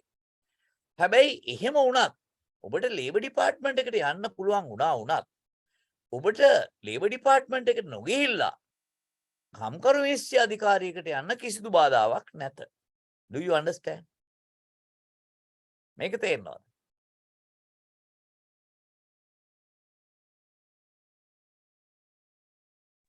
ඒ කියන්නේ සේවකයෝ 15ට වඩා වැඩියෙන් ඉන්න දින 180ක් සම්පූර්ණ කරලා තියෙන වෙලාවක සේවා යෝජකයා විසින් දේශසාගත ලෙසව සේවය අවසන් කළොත් අපි යන්න ඕන කම්කරු කාර්යාලයට පැමිණිල්ලක් කරන්න. නෑ, ඔයාලට කම්කරු කාර්යාලයට යන්නත් පුළුවන්, LT යන්නත් පුළුවන්. පුළුවන්. හරි සර්. එතකොට සේවක සංඛ්‍යාව 15ට වඩා අඩු වුණොත් දින 180 සම්පූර්ණ අනිවාර්යයෙන්ම කම්කරු දෙපාර්තමේන්තුවට යන්න බෑ. හරි සර්. LT විතරයි යන්න පුළුවන්.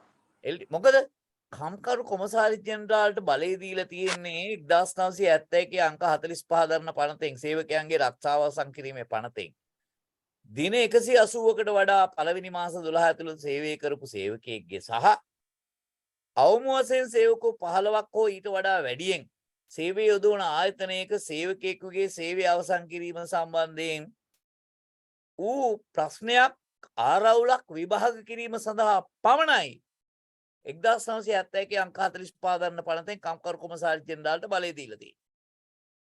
හරිද?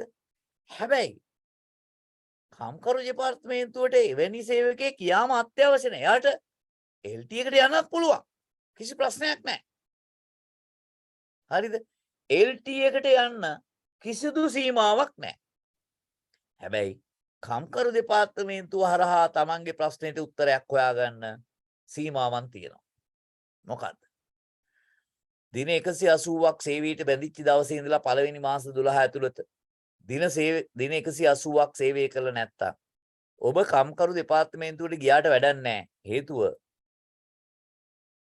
1971 අංක 45 දරන සේවකයන්ගේ රක්ෂාව අවසන් කිරීමේ පනතේ ප්‍රතිපාදන ක්‍රියාත්මක කිරීමේ බලය තියෙන්නේ කම්කරු කොමසාරිස් ජෙනරාල්ට. ඒකේ තියෙනවා දින 180ක් නැත්තම් පළවෙනි මාස 12 ඇතුළත එයා මේ පනතෙන් ආවරණය වෙන්නේ නැහැ කියලා. හරිද? එතකොට කම්කරු දෙපාර්තමේන්තුවට ගියාට වැඩක් නැහැ. අනිවාර්යෙන් යන්න ඕන කොහෙටද? LT යන්න පුළුවන්. කම්කරු විශේෂ අධිකාරියට යන්න පුළුවන්. ප්‍රශ්නයක් නැහැ. ඒ වගේම 1971 අංක 45 දරන සේවකයන්ගේ රක්ෂාව අවසන් කිරීමේ පනතේ තියෙනවා. සේවකයෝ 15ක්වත් නැත්තම් 15ක් හෝ ඊට වඩා වැඩියෙන් නැත්තම් එවැනි සේවකයන්ගේ සේවය අවසන් කිරීම ඒ පනතෙන් ආවරණය වෙන්නේ නැහැ. ඒ කියන්නේ කම්කරු කොමසාරිස් ජෙනරාල්ගේ බලය තියෙන මේ පනතටනේ. එහෙනම් ඒක ආවරණය වෙන එයාට LT යන්න පුළුවන්. හරි. ඒ දෙකේදීම LT යන්න පුළුවන්. හරි. දැන් කම්කරු දෙපාර්තමේන්තුවට බලය තියෙන ඒවා කියමුකෝ. සේවකයෝ 15ට වඩා වැඩි, දින 180ට වඩා. එතකොට කම්කරු දෙපාර්තමේන්තුවට බලය එනවා. ඒ බලය තිබ්බත් එයාට LT යන්න පුළුවන්. කම්කරු දෙපාර්තමේන්තුවට නෑවිලා. පැහැදිලිද? සර් එතකොට මේ දින 180 ගණනය කිරීමේදී සතියන්ත දින නිවාඩු දිනත් එක්කද ගණනය කරන්නේ? ඉන්ඩස්ට්‍රියල් ඩිස්පියුට් ඇක්ට් එකේ සෙක්ෂන් 5 එක බලන්න. ඒ කියන්නේ බලන්න කිව්වට වැඩක් නැහැ නේ. ඔයගොල්ලෝ බලන්නේ නැහැ නේ මං කියන්නේ. ඒක තීරණය වෙන්නේ ඉන්ඩස්ට්‍රියල් ඩිස්පියුට් ඇක්ට් මේ කතා කරන පනතේ සෙක්ෂන් 5 එකේ. සෙක්ෂන් 5 එකේ කියනවා ඒ දින 180 ගණන් කිරීමේදී වැඩ කළ දින ගණන, අනුමත නිවාඩු, හිමි නිවාඩු සියල්ල එකට කැල්කියුලේට් කරන්න ඕනේ. වැඩ කරපු දින ගණන, අනුමත කරගෙන ලබාගත් නිවාඩු, ව්‍යවස්ථාපිත නීතියෙන් හිමිකම් ලබන නිවාඩු, ස්ටැටියුටරි හොලිඩේස් මේ සියල්ල ඔක්කොම තමයි 180 days කියන්නේ. හරිද?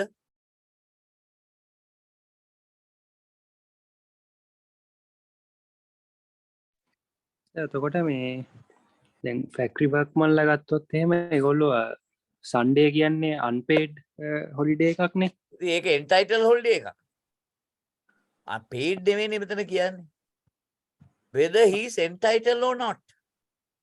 unpaid උනත් දින 180 කැල්කියුලේට් කරනකොට වැඩ කරපු දින ගණන approved holidays weekly holiday එක wages board ordinance එකට අනුව entitled holiday එක holiday එක entitled maybe no pay but unpaid holiday වෙන්න පුළුවන් but holiday ඒ ඔක්කොම එකට ගන්න ඕනේ. පැහැදිලි සුරේෂ්? ඔව් සර් thank you. දැන් මේක දැන් ඔයාලට තේරෙනවද මේ ලේබර් ලෝ එක කොච්චර කම්ප්ලෙක්ස්ද කියලා? මේක තේරුම් ගන්න සරලයිද?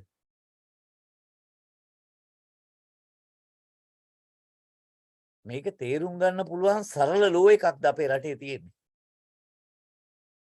නිසංසලා මොකද හිතන්නේ? මේක මහා සංකීර්ණ අපබ්‍රංශයක්. Yes. මේ නිසා ඕ වෙනස් කරනවා වැඩි කාලයක් යන්න කලින්. වැඩි කාලයක් යන්න කලින්. ඇයි එහෙම කියන්නේ? කොහොමද එහෙම කියන්නේ? මට මොකද්ද තියෙන බලය එහෙම කරන්න? ඇන්සුරේස්. මං එහෙම කියන්න මට මොකද්ද තියෙන බලය ඕක කරන්න?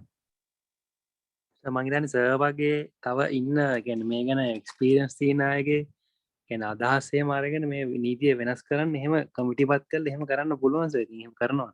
ඔයගොල්ලෝ දන්නේ නැති කතන්දරයක් තියෙනවානේ මම මේ ඔයගොල්ලොන්ට අන්තිම කණ්ඩායමේ උගන්වන්නේ. අන්තිම කණ්ඩායම උගන්වන්නේ. ඔයගොල්ලෝ මං කවුද කියලා දන්නේ නැහනේ. දන්නේ නැති විදිහට මේමු. හැබැයි මේ පටන් ගත්ත ලෙක්චර්ස් ටික කරන්න ඕන හින්දා මම මේ කරගෙන යනවා. So I have to complete what I have agreed to complete. මින් පස්සේ මම lectures කරන්නේ නැහැ. Because I'm not saying you who am I. මං කියන්නේ නැහැ කවුද කියලා. මම මෙහෙම විතරක් කියන්නම්. සෙනසුරාදා ජාතික රූපවාහිනියේ තියෙනව නේද සනිදා ආයුබෝවන් කියලා වැඩසටහනක්. තියෙනවද නැද්ද? ඔව් සර් තියෙනවා. Oh, sir. ඒකේ සනිදා ආයුබෝවන් වැඩසටහන YouTube එකට ගිහලා බලන්න. So then you will understand who am I. Right? එතනින් ඒක නවත්තමු. තවදුරටත් මම lectures කරන්නේ නැහැ. මම මේ පටන් ගත්ත ටික අතරමඟ නතවන්න බෑ. මට lectures කරන්නත් බෑ එහෙම. I'm not supposed to do it, but I have to fulfill the agreement I have signed. හොඳයි. අපි බලමු labor tribunal වලට ගිහිල්ලා. මේ පෞගේ සෙනසුරාදා තිබුණානේ ජාතික රූපවාහිනියේ ආයුබෝවන් කියලා වැඩසටහනක් තියෙනවා. තියෙනවද නැද්ද? තියෙනවා sir. YouTube වලට ගිහලා බලන්නකෝ. හරි. හරි. Labor tribunals part 4A ලියා ගන්න මේක.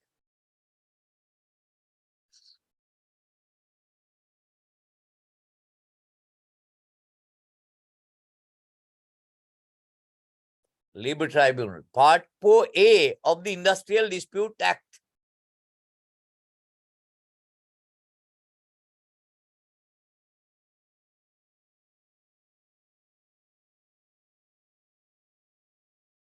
Labor Tribunals, put a dash, Part 4, capital A of the Industrial Dispute Act.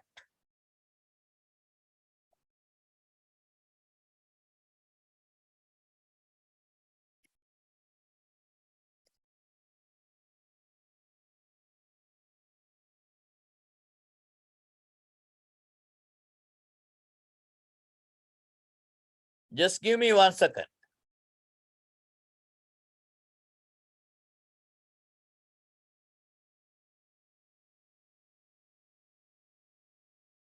මට මිනිත්තුවක් දෙන්න.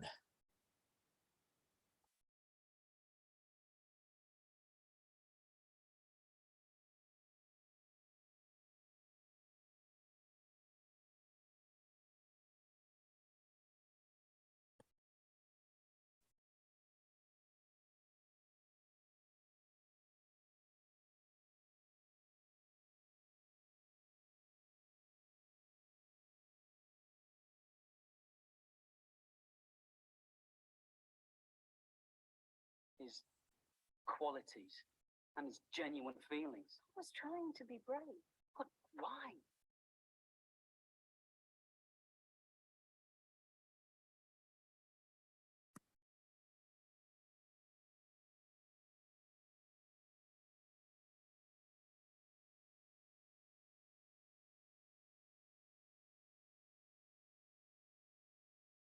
You should stay at home and do your embroidery.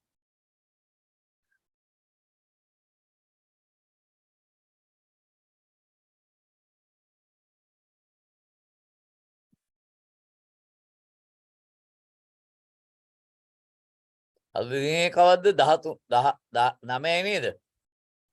Oh, sir. 9 කියන්නේ අගාරුවාද 8 6.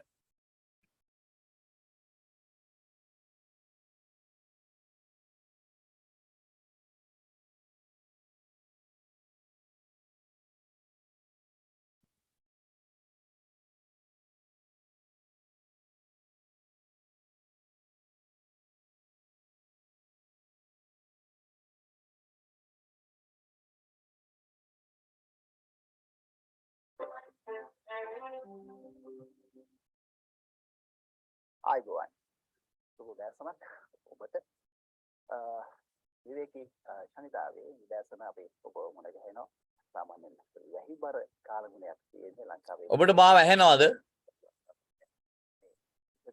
Yes, sir. Hello?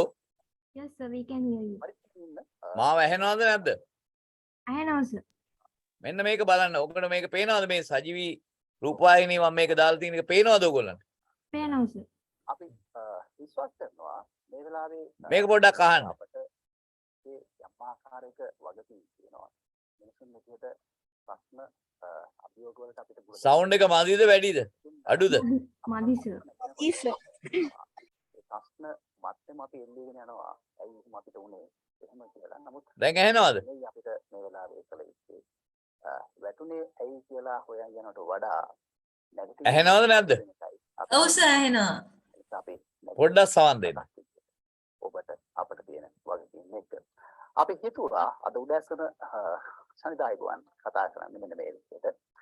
විදේශගත ශ්‍රමිකයන් එහෙම නැත්නම් විදේශගත ශ්‍රී ලාංකිකයන්ට මේ වෙලාවේ ලොකු වගකීමක් තියෙනවා. අපි වෙනුවෙන් රට වෙනුවෙන් ඔබ වෙනුවෙන් අපේ පවුල වෙනුවෙන් දුවදරුවෝ වෙනුවෙන් ඉටු කරන්නට. ඉතින් ඒ පිළිබඳව අපි මෙන්න මේ කතිකාව මේ විදිහට දිගහරිමු.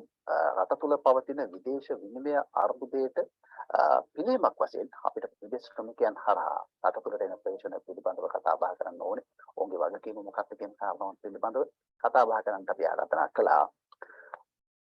කම්කට්වා විදේශ රැකියා අමාත්‍යාංශයේ ලේකම්තුමා ඉන්නවා RPA විමුණවීර ලේකම්තුමා ආයිබෝනවා. ඒ වගේම තමයි කම්කරු කොමසාරිස් ජනරාල් ප්‍රභාත් චන්ද්‍රකේරි කොමසාරිස් ජනරාල්තුමනි ආයිබෝවන්. මේ කතිකාව අද ශනිදායකයන් හරහා අපි මේ විදිහට සමීප කරද්දී ලේකම්තුමා අපේ කතාවට ප්‍රවේශයක් ගමු. විශේෂයෙන්ම අපිට ලොකු වගකීමක් මේ මොහොතේ තියෙනවා. ශ්‍රී ලාංකිකයන් විදිහටත් ඒ වගේම විදේශ ශ්‍රමිකයන් විදිහට. මේ වගකීම කුමක්ද කියන තැනින්ම අපි අපේ කතාවට ප්‍රවේශයක් ගමු.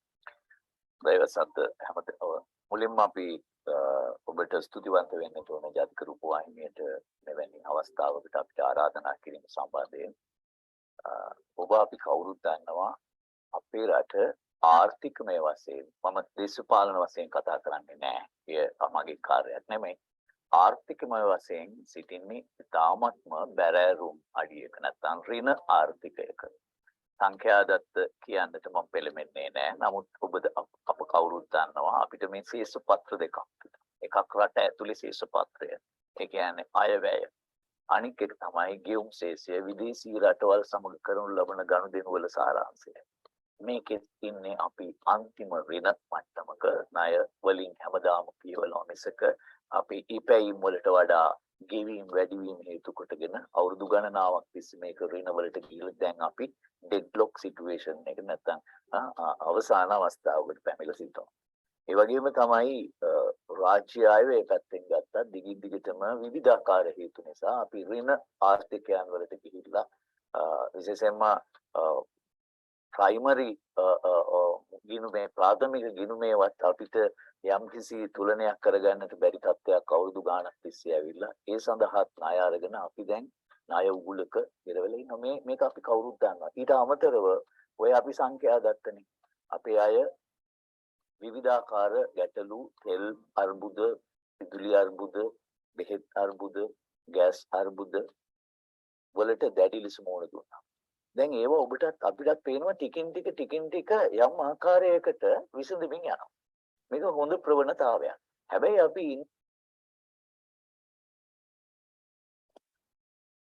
දැක්කද? Yes sir. This is me, right? දැන් ඔයගොල්ලෝ දන්නවනේ මම කවුද කියලා නේද? ඔව් සර්.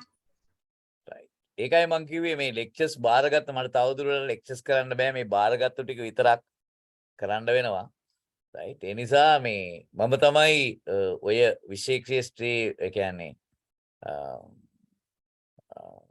කම්කරු සහ විදේශ රැකියා කියන ක්ෂේත්‍රයට අදාළ ලංකාවේ ඉන්න කියන්නේ පරිපාලන ක්ෂේත්‍රයේ ඉන්න ඉහළම පුටුවේ ඉන්න මිනිස්සයා. හරි. එතකොට මට මම මේ විෂය ගැන මම මේක කියන්නේ මොකකටවත් නෙමෙයි මගේ පුරාජීරු කියන්නේ මම මේක දන්නවා. right. මම මේ උඩින් පාත් වෙච්ච මිනිහෙක් නෙමෙයි. හරිද? ඔයාලට ඕන දෙයක් අහන්න පුළුවන්. ඔයාලට එක chance එකක් විතරයි තියෙන මේ ලෙක්චර් එක ඉවරනකම් මේක නෙමෙයි. ඔයාලගේ තියෙන ලෙක්චර් සීරීස් එක ඉවරනකම් විතරක් මම කරනවා. එතනින් පස්සේ මම කිසි දවසක නැවත අලුත් ලෙක්චර්ස් කරන්නේ නැහැ. හරි. අපි යමු නවත්තපු තැනට. මට කියන්න ඕනකම කියන්නේ මේකෙන් මම ඔයාලට උත්සාහ කරන්නේ ඕන ප්‍රශ්නයක් මගෙන් අහන්න. right. හරි. Labour Tribunal. පළවෙනි bullet form එක. Application to the Labour Tribunal. මේ section එක ලියන්න එපා. ඒක ඕනේ නැහැ. ඒක මම අපේ ලේබර් ඔෆිසර්ස්ලාට ඉස්සර කාලේ උගන්වනකොට දාගත් එකක්. ඒක ඔබට ඕනේ නැහැ. Application to a Labour Tribunal.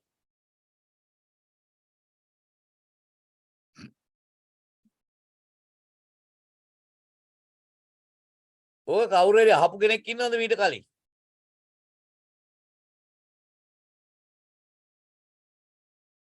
ඔය වැඩසටහන මීට කලින් ඇහුවද කවුරු හරි? නෑ සර්. හරි. එහෙනම් ඇහුවේ නැති හැටියටම ඉන්න. හරි.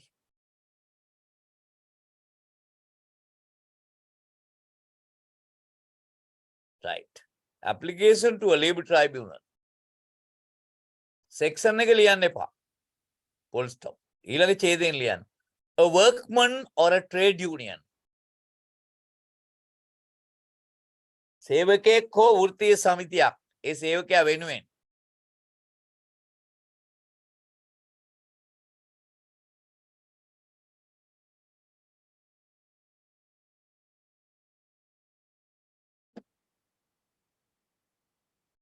A workman or a trade union on behalf of a workman.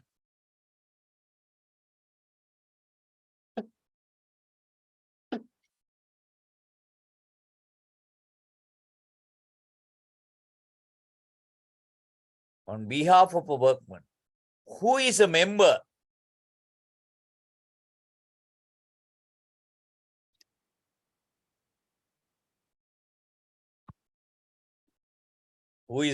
member of that union, comma,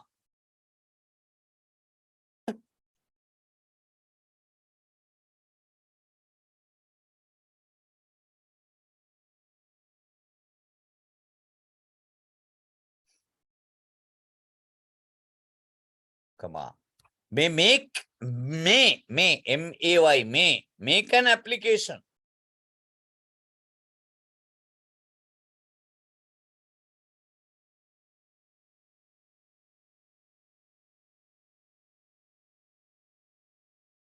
in writing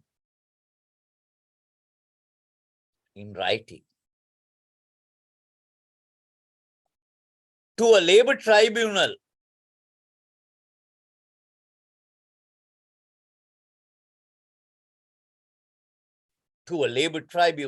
ඒ කියන්නේ කාම්කරු විනිශ්චය අධිකාරියකට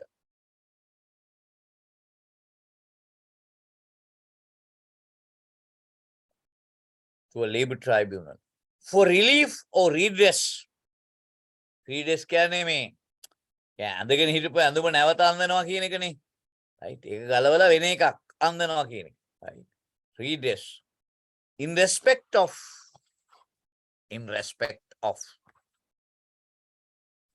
any of the following. Just wait for a while. Any of the following. Right. And see this one as well.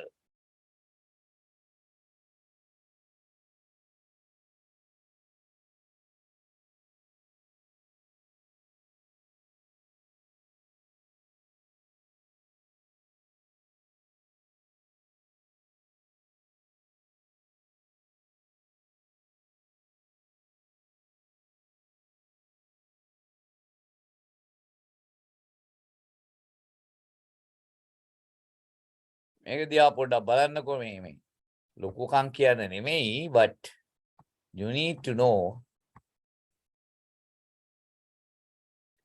මේක දිහා පොඩ්ඩක් බලන්න. පේනවද මේක? Yes, sir. Yes sir. This is from internet. This is me. මේ තමයි මම. මේ තියෙන ඉන්ටර්නෙට් එකේ. මගේ නම ගිහිල්ලා ගැහුවාම එන ඒවා ඉන්ටර්නෙට් එකේ. So just for you to understand, මේක මං කියන්නේ මගේ ලොකුකමට නෙමෙයි, ඔයාලට ඕන ලේබර් ෆීල්ඩ් එකේ තියෙන ප්‍රශ්නයක් මේ ලෙක්චර් සීරීස් එක ඉවර වෙන ඉස්සෙල්ලා අහලා දැනගන්න. මොකද එතනින් පස්සේ මං ඔයගොල්ලන්ට කවදාවත් ආයෙ කතා කරන්නේ නැහැ.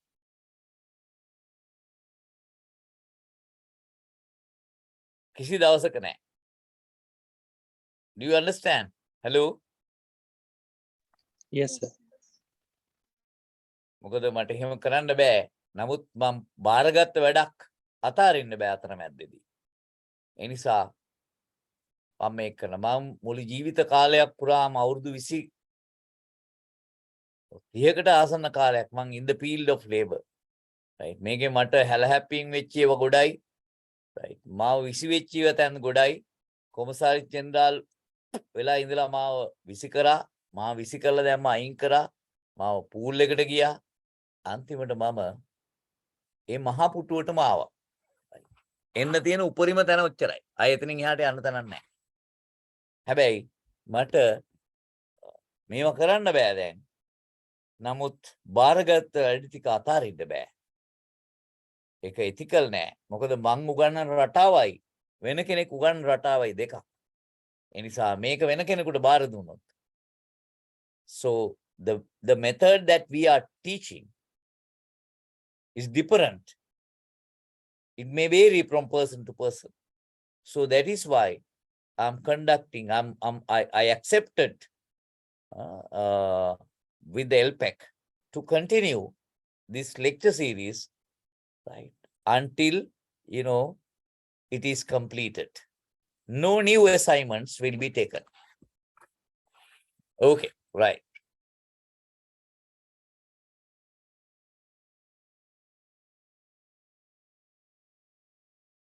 Simple A. අපි ලිව්වේ following කියලානේ simple A. The termination of his stroke her. The termination of මෙහෙම the termination of service of a workman. The termination of a service of a worker, not workman, worker by his employer.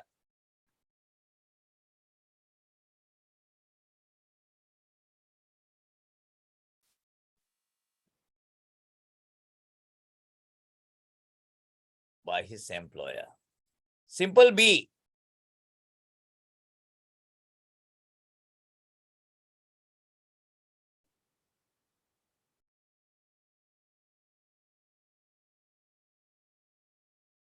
ඒ කියන්නේ පළවෙනි එකෙන් කියන්නේ මොකද්ද?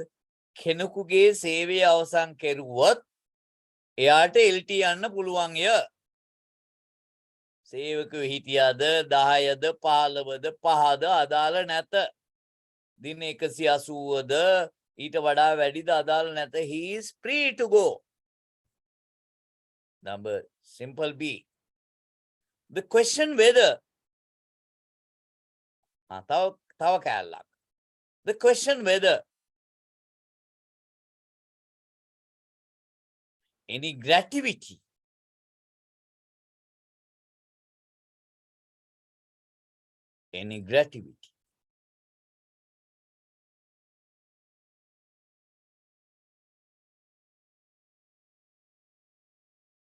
or other benefits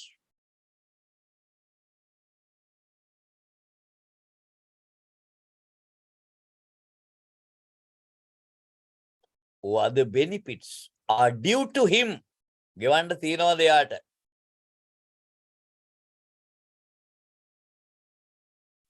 Due to him from his employer.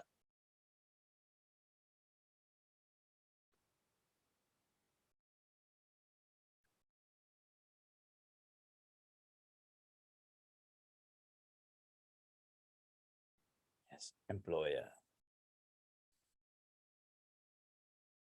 On termination of his stroke her. On termination of his stroke her services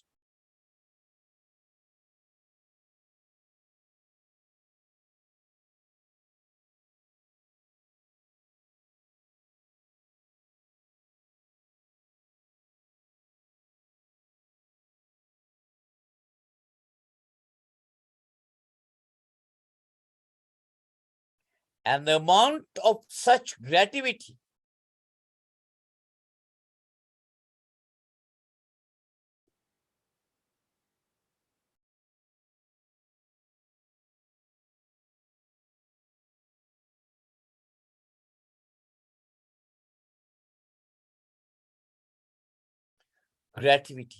where මම කෙටි කරලා කියන්නම් where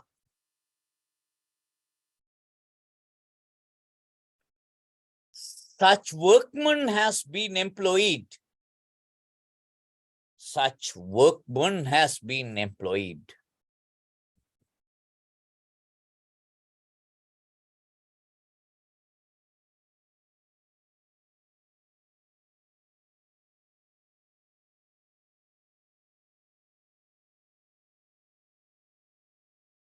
In any industry. In any industry.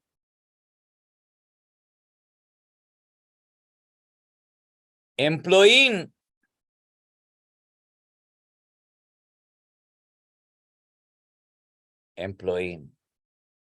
less than 15 workers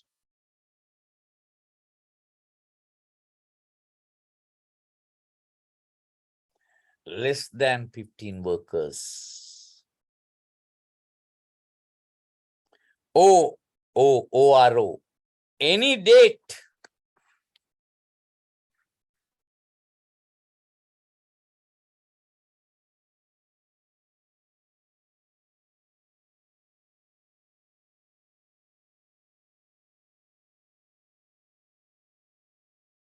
during the period of 12 months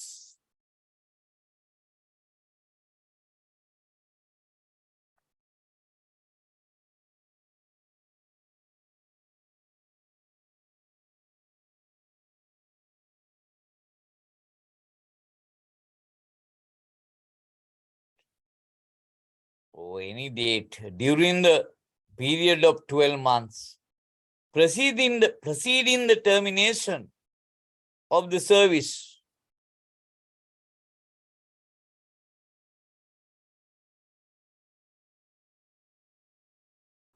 So preceding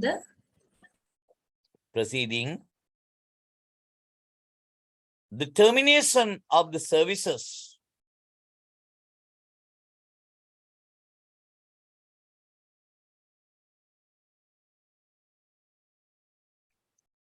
of the workman. අපි මේ කෙටි කරලා ලියමු workman කියලා full stop තියලා within bracket 180 days. දැන් මේකෙන් කියන්නේ මුකුත් නෙමෙයි. දැන් ඕනෑම කෙනෙකුට මම සිංහලෙන් කියන්නම් anybody ඉංග්‍රීසියෙන් ඉස්සලා කියලා ඊට පස්සේ සිංහලෙන් කියන්නම් any person who is working for the private sector company private company if his employment is terminated by the workman he can go to directly to the labor tribe. He can go at any circumstances. He can go to labor tribunal. Right? On the termination of employment. In this case, there are two scenarios. One is if you are working for a company where at least 15 workers are being employed, and if you have completed 180 days of work within the first 12 months, and if your employment is terminated, you can either go to Labor Department or a Labor Tribunal. However, if you are working for a company where no 15 or at least more than 15 employees are being employed, and if you have not completed 180 days of the first 12 months of employment, When your employment is terminated, you are not supposed to go to the Labour Department. You must directly go to the Labour Tribunal. දැන් මේකේ මොකද්ද කියන්නේ? ඔය කේස සෙනාරියෝ දෙකේදීම Labour Tribunal එකට යන්න බාධාවක් නැහැ. ඒකනේ කියන්නේ. එහෙම බාධාවක් කොහෙවත් නැහැ. සේවකයෝ 15කට වඩා වැඩියෙන් ඉන්නවා නම් Labour Department යන්න එක වාසිය මොකද ඉක්මනින් කේස් එක සෙටල් වෙනවා. හරිද? ඊට අමතරව දැන් තව LT යන්න පුළුවන් කේස් එකක් තමයි දැන් gratuity act එකේ gratuity හිමි වෙන්නේ if you have work continuously for that is must continuously for 5 years, and if you are working for a company where 15 or more than employees are being employed, then you are entitled for gratuity. හැබැයි ඔබ වැඩ කරන්නේ සේවකයෝ 15ක් ඉන්න ආයතනයක නෙවෙයි 5ක් ඉන්න ආයතනයක. ඔබ සේවයෙන් අස් කරපු වෙලාවක ඔබට LT යනකොට සේවයෙන් අස් කරාට විරුද්ධවයි මට gratuity එකකුත් ඕනයි කියලයි ඔය දෙකටම ඇප්ලිකේෂන් එකක් දාන්න පුළුවන්. ඒක දෙනවද නැද්ද වෙනම කතාවක්. එහෙම පුළුවන්කමක් තියෙනවා. ඒකයි මේ කියන්නේ. තේරෙනවද ඔයාලට? Sir, there's one question. Yes. Sir, can an employee who is working under probation period go to LT once we terminated as him or her upon unauthorized absenteeism? Right. You need to clarify couple of things. First, is a termination, no? Number one is termination. On what basis? If your employment is terminated on disciplinary grounds, probation or whatever the title, forget about the title. That is not important. ඔයාගේ සේවය අවසන් කළේ විනය කාරණයකට නම් පුතේ කතා කරන දෙයක් නැහැ.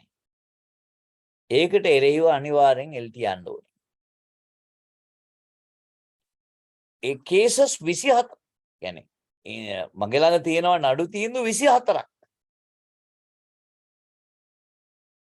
ඒ 24න් කියන්නේ එක එක සිද්ධීන් misconduct කියන්නේ මොකක්ද කියන එක. How do we define the misconduct? විසමාචාර ක්‍රියා leading to take disciplinary action. ඒකට පුතේ මොනවද බලන්න ඕනේ? එකින් එක නඩු තීන්දුව බලන්න ඕනේ. ඔයාලට ඕන නම් වෙලාව තිබුණොත් මගේ ළඟ ප්‍රසන්ටේෂන් එකක් තියෙනවා දවසක් පැය 3කට නම් වඩා වැඩියෙන් යනවා. එක එක නඩු තීන්දුව 24ක් තියෙනවා මගේ ගාව. ඔය එක එක කේස් එකකින් කේස් එකට.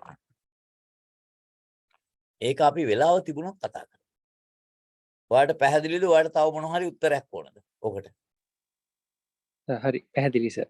තේරුණා. Thank you. කියන්නේ disciplinary ground එකකදී based on disciplinary ground, employer has right empowered by the common law to dismiss the person. ඒක එන්නේ common law එකේ. හැබැයි ඊට පස්සේ ආය යනවා කොහෙද යන්නේ? LT යනවා. එතෙන්දින් burden of proof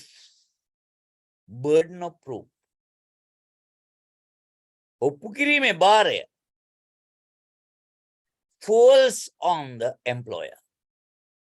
ඔප්පු කිරීමේ භාරය වැටෙනවා කාටද? ආම්පුතාට. පැහැදිලිද? ඔව් සර්. හරි. අනිත් අයට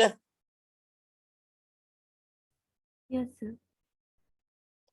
දැන් ඕගොල්ලන්ට මම අර පොඩි මේවා ටිකක් පෙන්නුවානේ.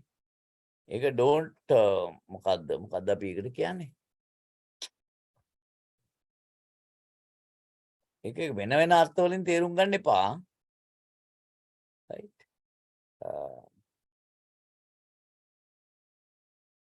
මම මේ ටික පෙන්නුවේ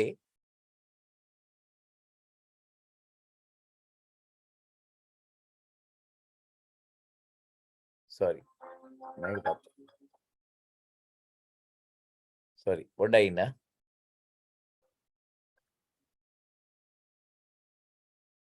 Sri Lanka, just after independence, we invest a lot on education and health. As a result, people now live longer. There is no specific retirement age for the private sector workers. People think that, the female can withdraw their EPF. Just, some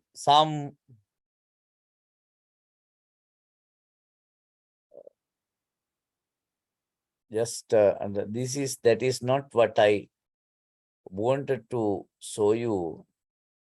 It's not coming because there are many YouTubes. Okay, anyway, right.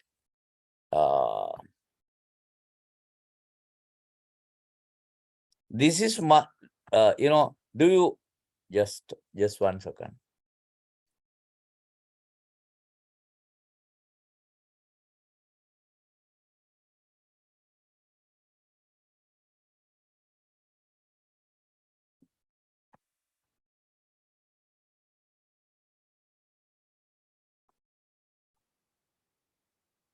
මම ඔබට කිව්වා නේද මේක උඩ පේනව නේද මේක පේනවද නැද්ද do you see this or not We can see, sir. so මේ කවුද ඉන්නේ කියලාත් පේනවනේ අය අමුතුවෙන් කියන්න ඕනේ නෑ නේද එහෙම ඕනද නැද්ද hello who is this It's you, sir. හරි මම මේ කියන්න හදන්නේ මොකවත් නෙමෙයි ඔයාලට ඔගොල්ලෝ මගේ දරුවෝ right මම මේ කේස්ට්‍රේ ඇවිල්ලා එන්න ඕන තැන කියන්නේ පල්ලෙහා තැනක ඉඳලා උපාධි ලබාගෙන right එන්න ඕන තැනකට ඇවිල්ලා අන්තිම ඉහළම තැනකට මේ රාජ්‍ය තන්ත්‍රය ඇවිල්ලා තියෙනවා මම මේ ඔගොල්ලොන්ට කරන අවසාන කියන්නේ මේ ලෙක්චර් සීරීස් එක විවරණකම් කරනවා එතනින් පස්සේ මම ආපහු මේවා කරන්නේ නැහැ මට එහෙම කරන්න බෑ ඔගොල්ලෝ මගේ දරුවෝ right මටත් අවුරුදු 27ක දියණියක් අවුරුදු 25ක පුතෙක් 25ක් වුණාට ඌ ඕස්ට්‍රේලියාවේ citizen cyber security system analyst PR Australia මගේ දුව lawyer ඔය කතන්දර පැත්තකට දාන්නකෝ right මම මේ ඔයාලට කියන්න හදන්නේ ඔබ දන්නවද මං අන්තිම සාමාන්‍ය මිනිස්සෙක්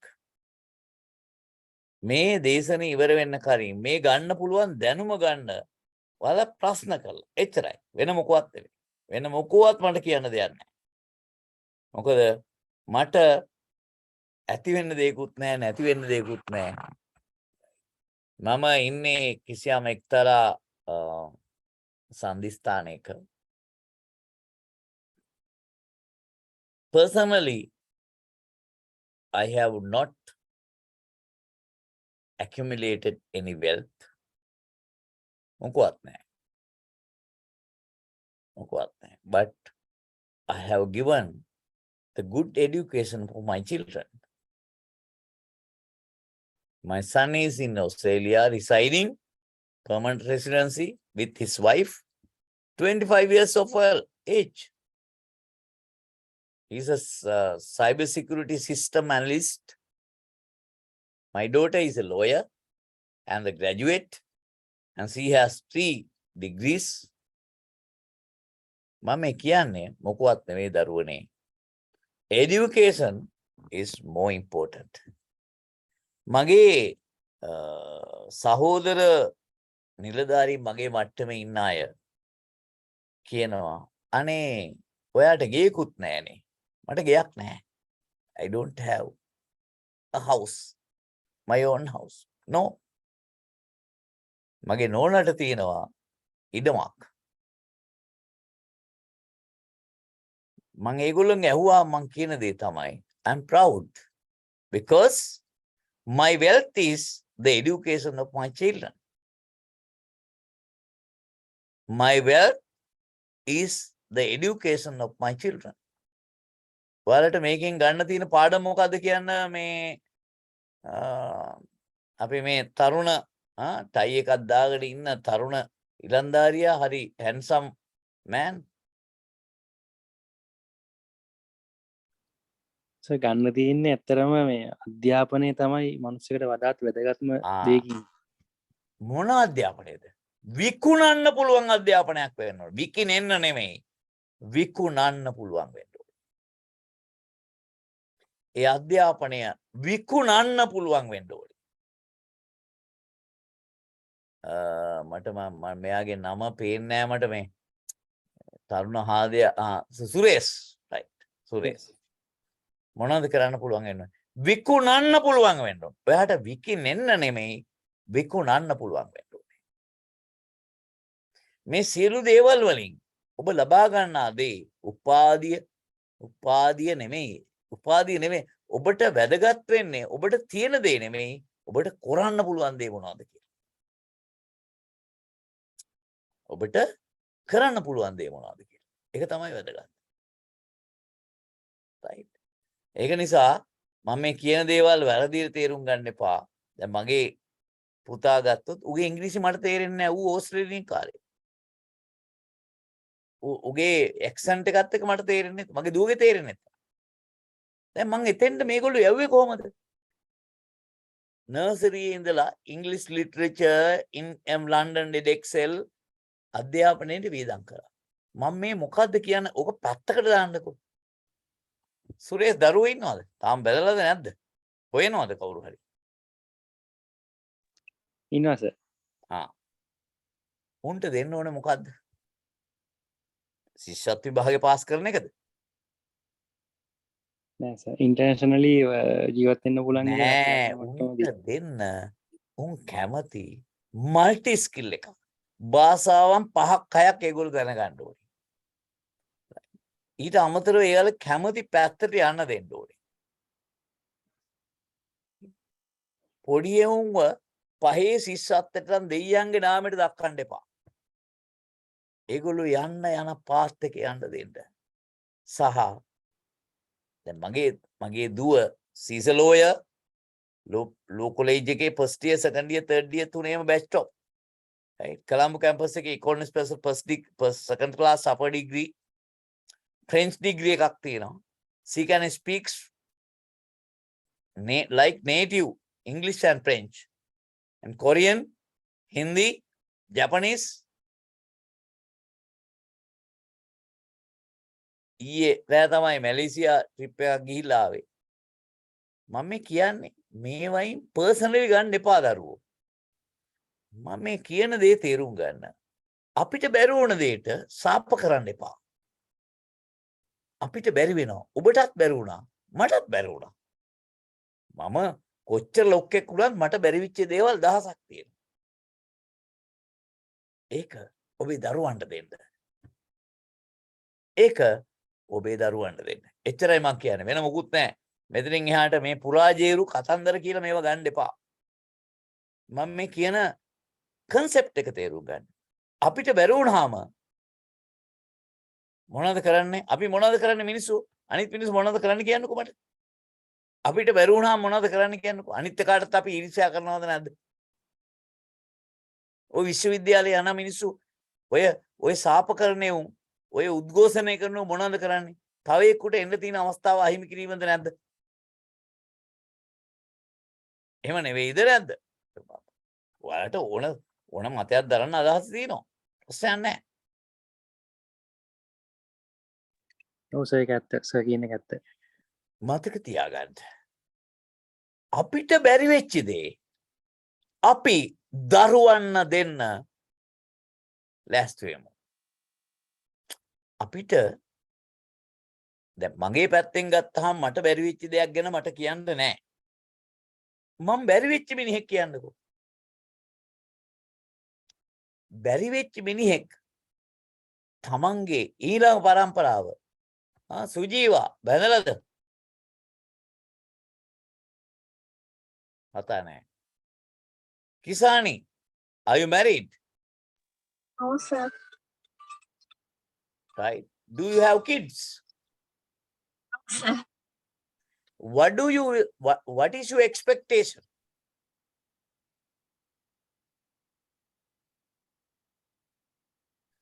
ඔයාගේ අනාගතේ ඔයා හදාගෙන ඉස්සරහට යන එකද ඔයාගේ දරුවන්ට අධ්‍යාපනය දීලා හොඳ පුරවැසියෝ හැටියට හොඳ මිනිස්සු හැටියට විහි කරන එකද ඔයාගේ අරමුණ?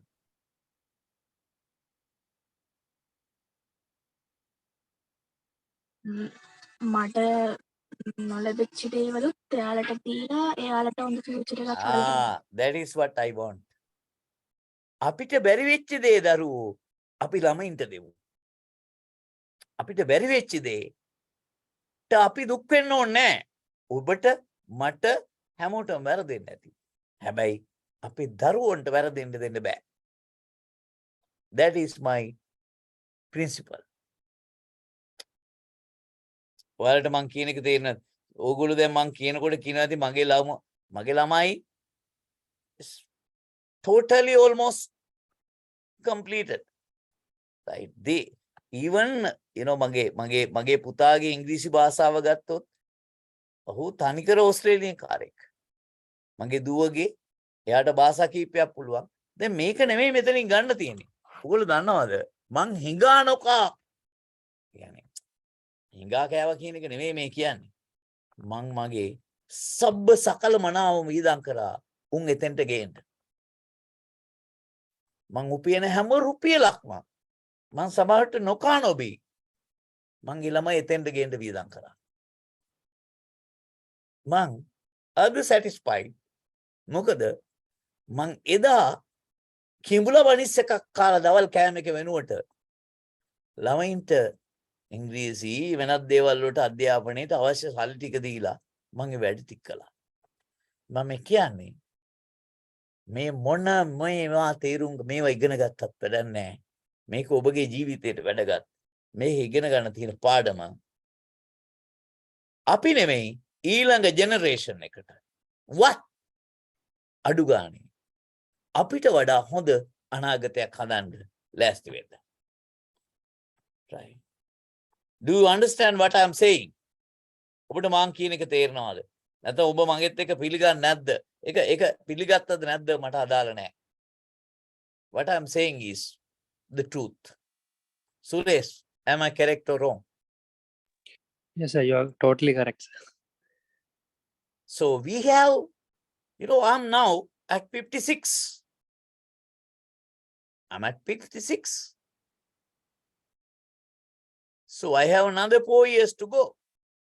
I retire. But you are young people, young sons and daughters. Don't accept what I say exactly from the, but look at the context. Look at the ideas that I'm throwing out. Don't take it personally. මගේ දරුවෝ උන් එන්නෙත් නැහැ. මගේ දුවත් PhD එකට යනවා දැන් හෙට අනිද්දා. උන් එන්නේ නැහැ මෙහෙට. මම ওই පෙන්ෂන් එකක් අරගෙන ওই ජීවත් වෙයි. මට කියන්න තියෙන්නේ ඕක නෙමෙයි. අපි ලොකු මිනිස්සු නෙමෙයි දරුවෝ. අපි පොඩි මිනිස්සු. හරිද? අපිට අහිමි වෙච්ච දේවල් ගොඩක් තියෙනවා. We have lost many things. But අපිට වඩා පොඩ්ඩක් එහාට අපේ දරුවන්ට යන්න පුළුවන් නම් ඒ දරුවන්ගේ දරුවෝ ඊට ටිකක් එහාට යනවා. ජෙනරේෂන් 4ක් විතර යනකොට මේක හැදෙයි. Okay, right. That is my message. Don't focus ourselves. We have already. So in my age, 56 means almost mentally. Right. උලංග හා තමයි ජීවත් වෙන්නේ. හැබැයි එහෙම නෑ. Right. I'm still strong. But your children, You may be at 30s, 35, in 30s and 20s. You may be having kids. Focus to give them good education. Good education. Education එක කියලා කියන්නේ මතක තියාගන්න. දොස්තර කෙනෙක් engineer කෙනෙක් කරන්න කියන එක නෙමෙයි. See, your daughters and sons must have multi skills. Multi skills. Different languages ability and mathematical ability. Okay, right. Blah blah. Right. නවත්තපු තැන කියන්න පුළුවන්ද? කොහෙද නැවතුනේ?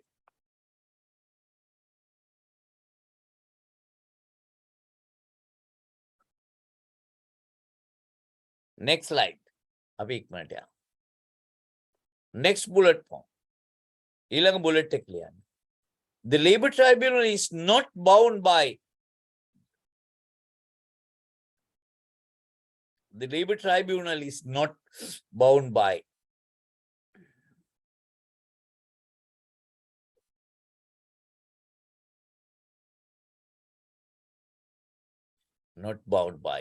the terms and conditions of the contract of employment.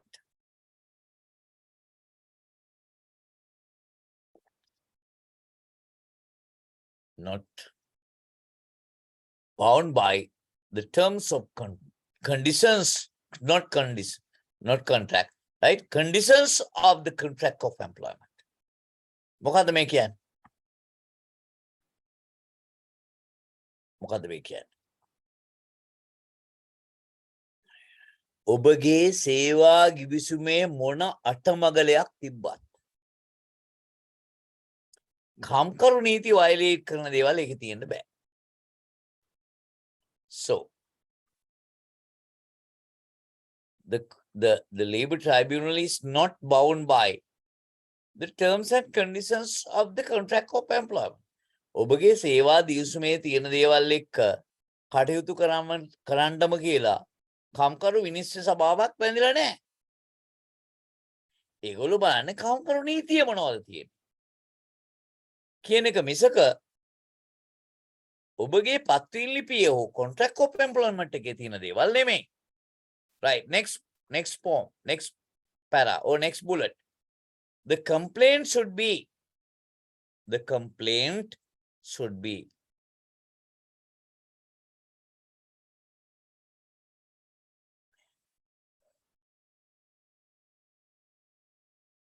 make a highlight karagana should be made to the tribunal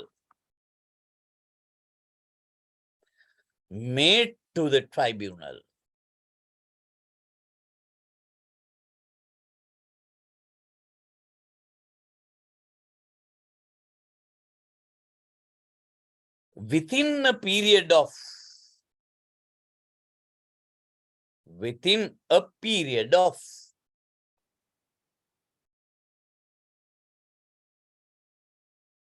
6 months. මාස 6ක් ඇතුළත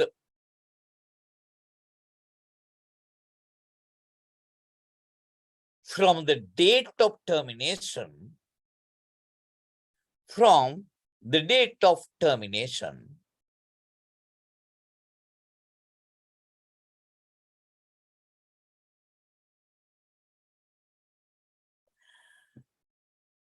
of the service of the workman. ඒ කියන්නේ ඔබේ සේවය අවසන් වුණාම ඒ දවසේ ඉඳලා මාස 6ක් ඇතුළත අනිවාර්යයෙන්ම ලේබර් ට්‍රයිබියුනල් යන්න ඕන නැත්නම් කම්කරු දෙපාර්තමේන්තුවට ආйти නම් එතෙන්ට ඕන. මේවා මේ මොනවද මේ කේස් ලෝනේ. ඒ නිසා මම කේස් ලෝ ගැන කතා කරන්න යන්නේ නැහැ. right. එතකොට right next bullet form එක ලියන්න.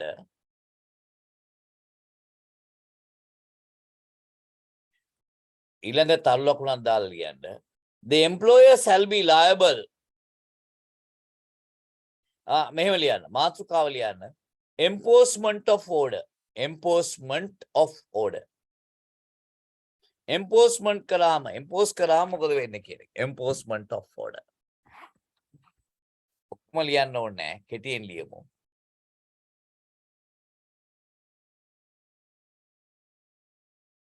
The employer shall be liable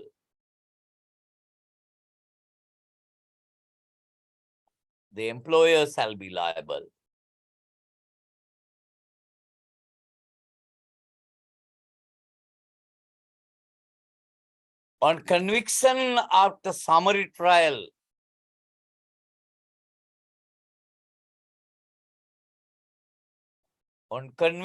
conviction after summary trial.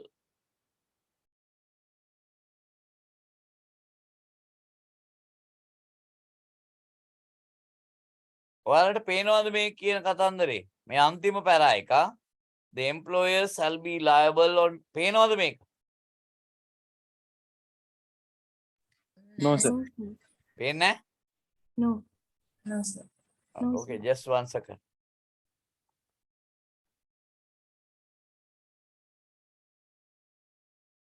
Just 1 second.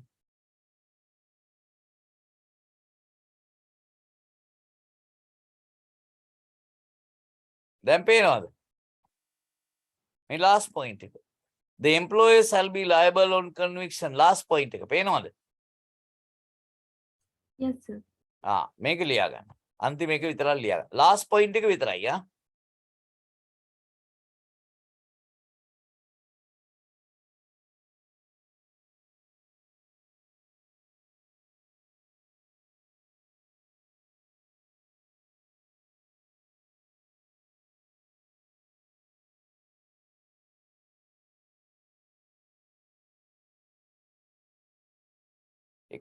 රුපියල් 55,000ක් සහ මාස 12කට නොඅඩු සිර දඬුවමකට යටත් වෙන්න වෙනවා මේ පනතේ ප්‍රතිපාදන උල්ලංඝනය කළොත්.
Only last point, the employer shall be liable to කියන තැනකට විතරයි.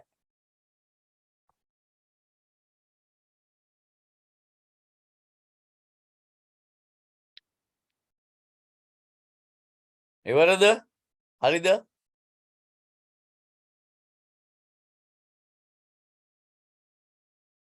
Yes, sir. What about others? Yes, sir. All right.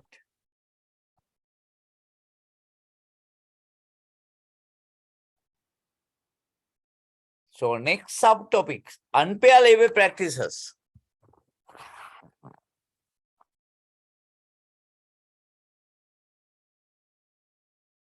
Unfair labor practice. කියලා මේක ලියා ගන්න. ඒ කියන්නේ අසාධාරණ කම්කරු පිළිවෙතක්. ඒ කියන්නේ ඒකෙත් තියෙනවා section 32A subsection A to G A B C D E F G කරුණු හතක් තියෙනවා. මේ හතෙන් එකකට වැටෙන කාරණයකට හාම්පුතා මැදිහත් වෙනවා නම් ඒක අසාධාරණ කම්කරු පිළිවෙතක්. එහෙම වුණාම මෙන්න මේක තමයි punishment එක. ලියා ගන්න unfair labor practices section මේ amendment ඕක ලියන්න ඕනේ. Unfair labor practices කියලා. Section 32A subsection simple A to simple G. මේක තමයි valid point එක.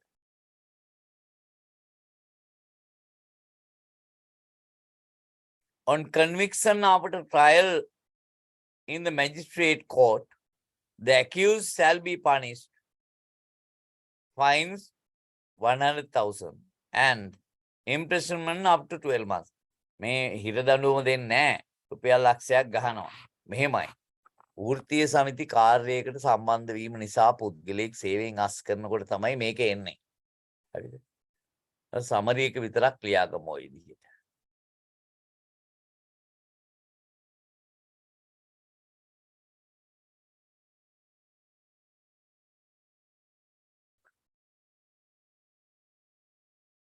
ඕ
හරිද?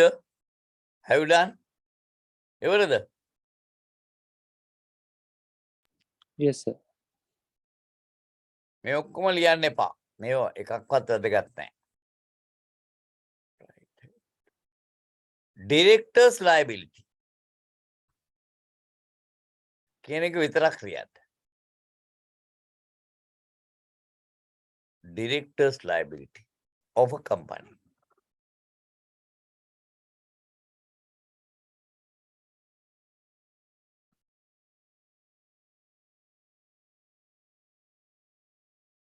In simple way, simplest way, take your note like this. You don't need to write all these things.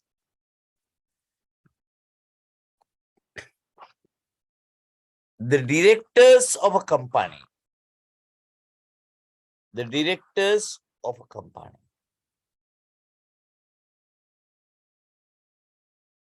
is individually and collectively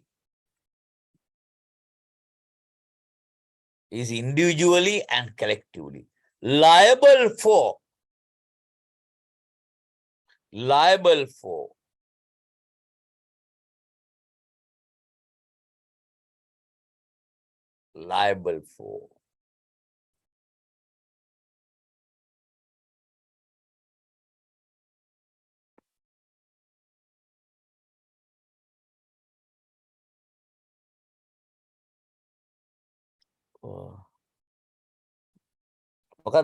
මොකද කවුරු හරි can anybody tell me how මොකද පටන් ගත්තේ කොහොමද කියලා?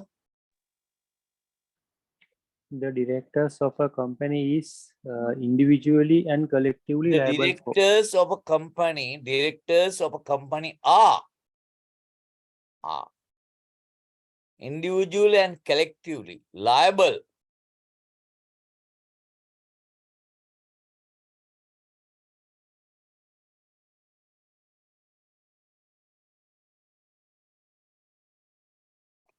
to adhere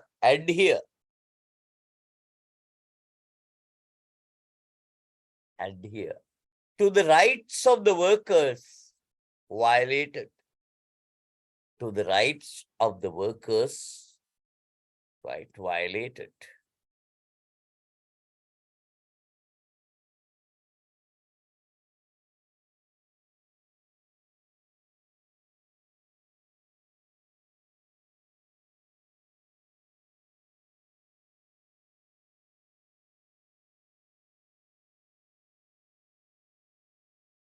right.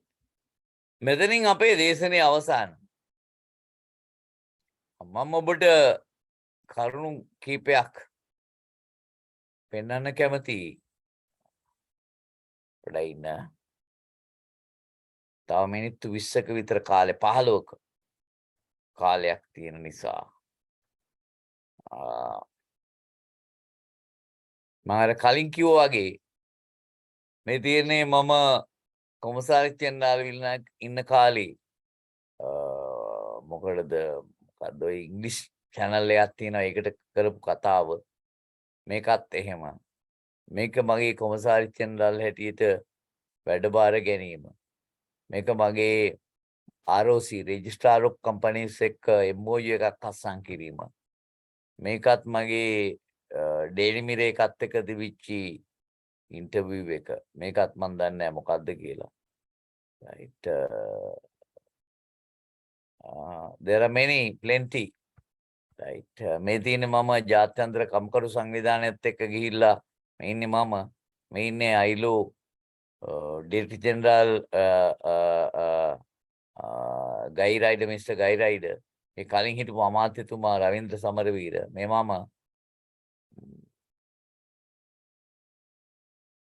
මේකේ මම දන්නේ නැහැ තව මොනවද තියෙනවද කියලා right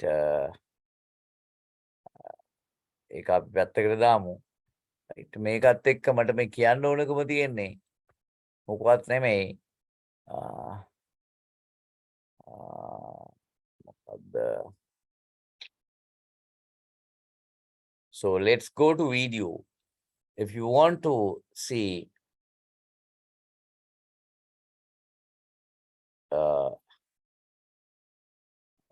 මොනවද මේක නෙමෙයි මේ තියෙන එක වීඩියෝවක් එහෙම ගිහිල්ලා ගැව්වා we invest lot on education and health as a result people now live longer there is no specific retirement age for the private sector workers so let me now stop now we have 10 minutes more 10 more minutes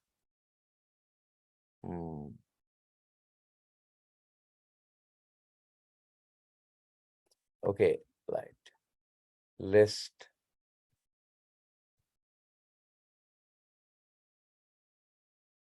go to this one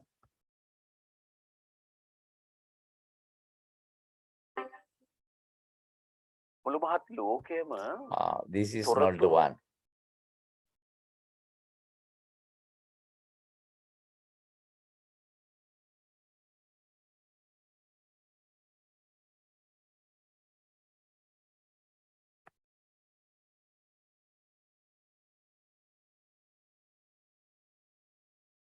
මටම යපුණනේ ඔයාලා ඒක නෙමෙයි උනේ කියලා. මිනිස්සුන්ට මේ චෝදනාව කරන එක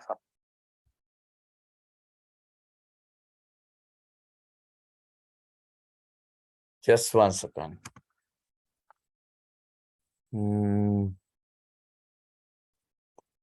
Saturday is today is 9876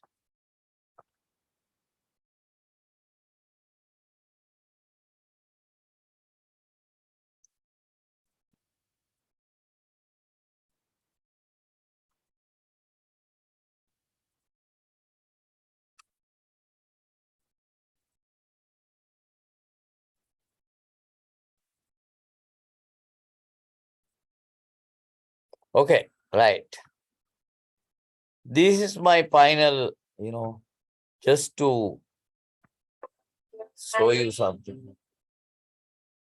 මේ වෙලාවේ අපි ඉන්න තත්ත්වයේ තීරුම් අර ටික ගේන්න විදියක් නැහැ.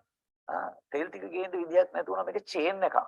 ඒක බලපානවා සමස්ත ආර්ථික ක්‍රියාවලිය නිෂ්පාදන සේවා ප්‍රවාහන. එහෙම නැත්නම් නිෂ්පාදනයේ හුවමාරුව පරිභෝජනය කියන ප්‍රධාන ආර්ථික කටයුතු තුනටම දැඩි ලෙස බලපානවා. මේක චේන් එකක්. ඒ නිසා අපි බොහොම කාරුණිකව ඉල්ලන්නේ මේ වෙලාවේ අපේ විදේශගතව සේවය කරන ශ්‍රමිකයන් ඔබ මේ රටට හැමදාම මේ රටේ ආර්ථිකය පෝෂණය කරන්න මේ රටේ මිනිස්සු ජීවත් කරවන්න ඔබ කැපකිරීම කළා. ඔබ නීත්‍යානුකූල මාර්ග ඔස්සේ මුදල් ලැබුවා. ඔබ මහන්සි වෙලා දිවාරය ලොබලා මහන්සි වෙලා සමහර වෙලාවට අපේ රටවල් වල තියෙන කම්කරු නීති රීති නෙමෙයි රටවල් වල තියෙන. ඒ තත්ත්වයන් යටතේ මහන්සි වෙලා එව්වා. මේ වෙලාව තමයි ඔබගේ ඒ දායකත්වයේ අතිශයින්ම තීරණාත්මක වශයෙන් වැදගත් වෙන අවස්ථාව. හොඳයි. ඉතාම හොඳ ප්‍රවේශයක්. මේ කතා බහට අද අපි බලන්න ඕන සමහර රටක ආර්ථිකය ශක්තිමත් වුණොත් ඔබට අපිට යහමින් මේ ජීවිතය ගෙන යන්න පුළුවන්. හැබැයි දැන් අපි ඉන්න ලොකු ආර්ථික අර්බුදයක. මේ ආර්ථික අර්බුදය විසඳ ගන්න පුළුවන් උත් ඔබට අපිට විතරම තමයි. නව අමාත්‍යාංශයක නව අමාත්‍යවරයෙක් විදියට තරුණ අමාත්‍යවරයෙක් විදියට මනුෂ්‍ය නායක කරමතුමන් ඉතාම වැඩ කොටසක් කරනවා මේ සඳහා විදේශගත වෙලා ඉන්න ශ්‍රමිකයන් වෙනුවෙන් පෞද්ගලික කාලේ අපිට ලේකම්තුමාට ලැබුණා මාධ්‍ය ඔස්සේ මේ පිළිබඳව කතා බහ කරා විශේෂයෙන්ම ඔවුන්ට හිමි වෙන යම් සහන තීරුබදු වගේ සහන දේවල් වැඩි කරලා ඔවුන්ගෙන් ලබාගත් අමාත්‍ය මණ්ඩලයේ වලට අදාළව චක්‍ර ලේඛන නිකුත් වුණාට පස්සේ ප්‍රොසීඩියර් එක මොකද්ද පටිපාටි ඉතාමත්ම හොඳ සහයෝගීතාවය සම්මාන මේ එතුමා කියපු දෙයක් තිබුණා මේ ආයතන ප්‍රධානීන් අපිට ආයතන ගණනාවක් තියෙනවා අපේ අමාත්‍යාංශය යටතේ විශාලතම ආයතනයේ කම්කරු දෙපාර්තමේන්තුව ඊට අමතරව ශ්‍රී ලංකා විදේශ සේවා නියුක්ති කාර්යාංශය අනිත් විශාලතම ආයතනය ඊට අමතරව මෑන් පවර් ඇන්ඩ් එම්ප්ලොයිමන්ට් මිනිස්පල් හා රැකිරක්ෂා දෙපාර්තමේන්තුව ජාතික ඵලදායිතා ලේකම් කාර්යාලය ඒ වගේම තවත් ආයතන කීපයක් කුඩා ආයතන National Institute of Occupational Safety and Health කියන එක ඒ වගේම National Institute of Labour Studies ශ්‍රමවාසන ආරමුදල දැන් සමහර වෙලාවට ඇමතිතුමා කියපු දේ තමයි දැන් මේව දිහා දැක්කහම මේවා කරගෙන උපයෝගී කරගෙන ප්‍රජාවක් අපිට ලොකු වගකීමක් වෙන වගකීම අපි කොහොමද ඉටු කරන්නේ කියන කාරණාවන් පිළිබඳව කතා බහ කරමින් ඉන්නේ. ප්‍රශ්න පිළිබඳව අපි ඇති වුණා. නමුත් ප්‍රශ්න පිළිබඳව සාකච්ඡා කරනකොට වඩා දැන් අපි වැටුණු තැන නැගිටින්න ඕන කියන තැන නම් තමයි මේ කතාව දිගහරින්නේ. අපි ඒ පිළිබඳව කතා බහ කරද්දී අද කම්කරු හා විදේශ රැකියා අමාත්‍යාංශයේ ලේකම් RPA විමලවීර ලේකම්තුමා වගේම කම්කරු කොමසාරිස් ජෙනරාල් ප්‍රභාත් චන්ද්‍රකේත මහත්තයාත් එක්කයි මේ කතාව. දැන් ලේකම්තුමනි අපේ කතා බහට තවත් දිගහැරුමක් අපි මේ විදිහට ළඟා කරගමු. සමහර විට විදේශගත වෙලා ඉන්න ශ්‍රී ලාංකිකයන් විවිධ වෘත්තීන් වල සමහර අය නියැලෙනවා. සමහර අය ඒ රටවල් වලම පදිංචිලා ඉන්නවා. ඒ විශ්‍රාම වැටුපක් ලැබමින් ජීවත් වෙනවා. ඔවුන්ටත් මේ වෙලාවේ ලොකු වගකීමක් තිබෙනවා. මේ පවතින ආර්ථිකය ලංකාවේ ආර්ථික වෙනුවෙන් දැක්ටිකු කරන්න. කොහොමද ඒ කටයුත්ත කරන්න කියලා පැහැදිලි කරමුකෝ. හොඳ කාරණයක් ඔබ මතු කළේ වසන්ත. ඇත්තටම දැන් අපි විදේශගත වන රැකියාවක් සඳහා විදේශගතව නැවත ලංකාවට පැමිණෙන සේවකයන් පමණක් නෙමෙයි අපේ ශ්‍රී ලාංකික ප්‍රජාවක් ඉන්නවා වෙනත් රටවල් වල. ඒගොල්ලෝ ප්‍රොෆෙෂනල්ස් නැත්නම් වෘත්තීය මට්ටමේ අය කාලයකට කලින් Okay, anyway, right. So these are some of the information that I wanted to give you. Right. Did you listen that one? Yes, sir. Hi. මේ දේශනය මොකද්ද? කාර්මික ආරවුල් පනත. So the Industrial Dispute Act, we finished the Industrial Dispute Act today. So this is what I wanted to give you. And right, sometimes maybe because we are old people, right, you and me may not be meeting in the future, but we have a couple of lectures, right? So let me finish those lectures. Then after that, no more connection with you and me, right? Please contribute to this country, right? You are very genetic and the powerful the youth in this country. You have courage, you have strength, contribute to this country. That is what we expect from you. Not only obtaining the certificate, whatever, during we will be having couple of lectures further, and during that sessions, you can raise any type of questions in relation to labor, right? වෙන මොකවත් මගෙන් අහන්න එපා. මම උත්තර දෙන්න දන්නේ නැහැ. මම ජීව විද්‍යාව දන්නේ නැහැ, රසායන විද්‍යාව දන්නේ නැහැ. මම දන්නවා economics and labor. එච්චරයි. So almost 11. So good night, ladies and gentlemen. good night sir. Good night. Good night, sir. Thank you, sir. Okay, good night. Thank you. Good night, sir. Thank you.